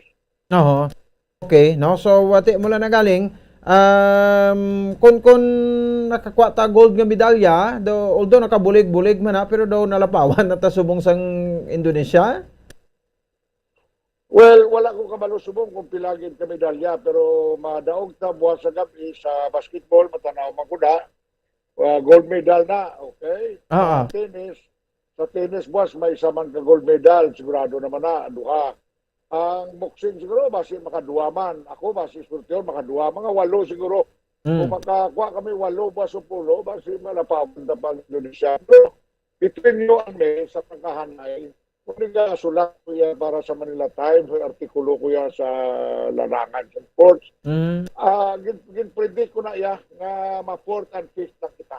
Ang na-prediction ko, galing sa mong mayaman ko mag-3rd, pero ang prediction ko yan 4th and 5th. Kaya, dugay na ko mo, nagtigulang na ko, puluti na buhok ko sa sport ya Bombo Pons. So, manani-nano nila nga sugid, mga sipunon, pamanihiban din ako, mga upod mo, ang ako niya nga, nagdaog tayo sa Pilipinas, kinbutang, may mga events nga, kita bastante, kita laban madaog, pero karon ng Thailand, nalampaso, sila naman pili, amo nang waywaay sa SEA Games, kaya ang SEA Games niya, sadya-sadya malang niya mong, kung gusto kong mag-handong kang damgo sa Olympiada, amo nang suguran mo, kay diriya, kung sino ang gahos, palugar niya, hindi yan pareho sa Olympic nga, balbalanay, maski sa Tokyo kami, pero madaog ya, Amerika, madaog siya, China, hindi namin paluin niya, sige, palugar niya kung sinong ka-host, balbalon kagid.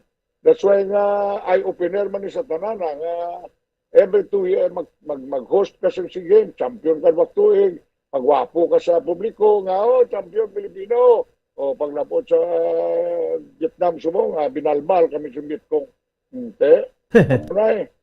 Pero sa weightlift, matila ko sila, maski sino na yan. Basta wala lang dayahin, kasi may mga kontrabandi nga nga pungsod nga daw, dalok-dalok sa gold. Basta dinaya, may intra pa doping balaw. Kaya mo na yung ginaimitan ko. Ang sportsmanship is really pang-sports, hindi kaya sportsman-like na magdinaya. Kaya ang sports siya, kumayo ka gid. Oo. So, kung maka-4 kita, magbukod man ang mga opisyali sa atin. Ano to kan? Overall ta, karon ang 4th lang tanan, wow. Galing kati, mangkutan nyo Senator Trilon, kabalon na sa tanan, ipirme kami gastoriana, partis ni. At lang mga, may malo ka man, atong mga ginpanghiring nga sa Senado nga, may mga graft and corruption to sa tong SEA Games to, okay daog, pero Pulo palimtan talang padulman talang may korupsyon ng iban to kung si Senator Drilon Papambalo, no? So, amo na, kamay pa magmuklat. Pero ako yan, nag-endorse ko yan sa bagong nga presidente, kay Bombo, upod na sa Kongreso, tatuig, siya, anong katuig. Ngayon na-endorse ko yan yapon, ang Sports Commission Chairman, Butch Ramirez. Gina-endorse ko yan yapon nga siya ang ibalik yapon. I-retain siya. Kaya mayo na siya. Muna gold medal na ganit sa weightlifting kag sa kabalo siya kung sinong gastuhan mong may ibanda kabati bla ka mo sa mga pingkat silat, ang mga bubinam, mga sipa, mga wine sa Olympics, wine sa vocabulary sa Olympics. Ramirez, ako man na nagrekomendar siya na mag-commissioner sa Timpo ni Presidente Arroyo, sa Timpo pa ni Presidente Estrada. Ako na nag-rekomendar siya na mag-man sa KGMA. Kaya kung di mayo sa subong, kasi ginayo ko si Bongbong kag sila ni Aimeng, retain nyo na siya. Mayo na siya.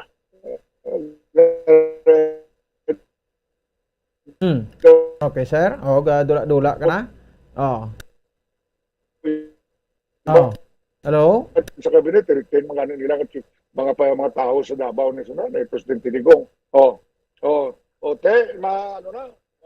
Kabalik. Hello? Wala Yes. Dula? Sige na. Okay na. Dula. Dali. Pero balik naman. Anyway, pila na lang kadlaw until when ganin nga aton nga Asian Games? Duwa na lang. Buwas. Domingo? Pag Domingo, tapos na. Domingo, closing na. Puli na kami. Puli na kuya. So, banta man no? Sa Domingo, sir, no? Ang away ni Rogen Ladon, ni Grinsing Boxedor ni? Madaog mo na sila doon. Siguro basta way lang korupsyon. Sila yung boxing, damo korupsyon, kadamo judge, damo referee. Hasta bang, mas kaway katupad, daw ginascore na sa ati. Basta way lang korupsyon, madaog na Pilipino. Oo. Sige. Anyway, sir, thank you guys sa sering time, sir. Salamat sa inyo, kag happy birthday na sa ako na po. Bili, ako na po. Happy birthday, happy birthday. Okay, si Papa ni, happy birthday. So sa inyong katanan, salamat Bombo Pons. Maayong gabi mga kauturan. God bless the Philippines. Mabuhay! Sige, salamat, no?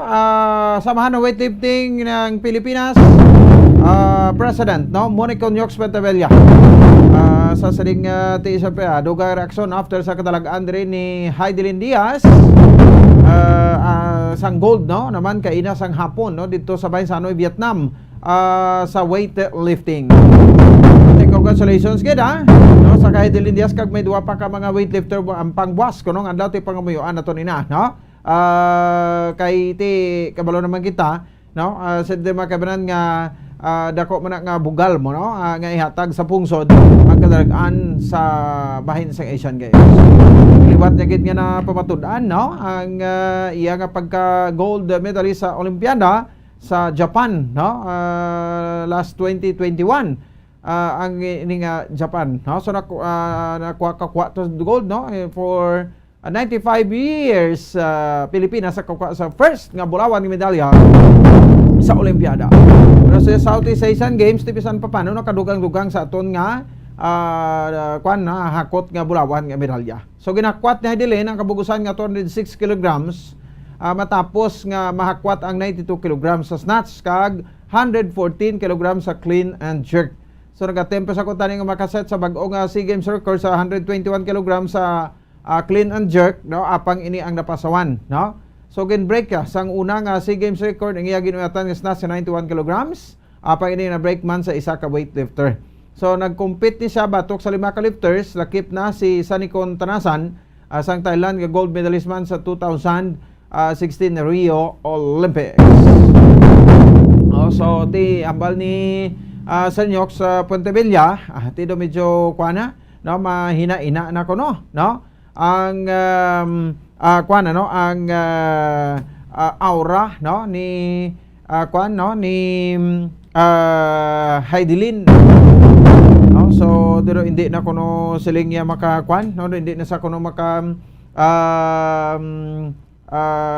kuan sang iya nga persabla, no, kung sa bagay no do hindi magid siling sa mintra sa mo kana no di bla No? So ti may kwan man, may pagminyar man ang lawas ta. Ti anhon talang be.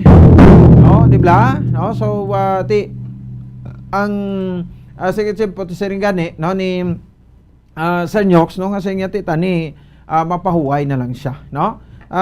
So amo na lang to guro base isang 2020 no nga Tokyo Olympics, no, dito na nalabot ni Heidelin ang iya sini nga peak, no? Di ba? O dito na nalabot no ni Heidelin ang iya sini nga peak. Pwede mo na pakitaan sa kay Heidelin na to, no? So ti ang isa man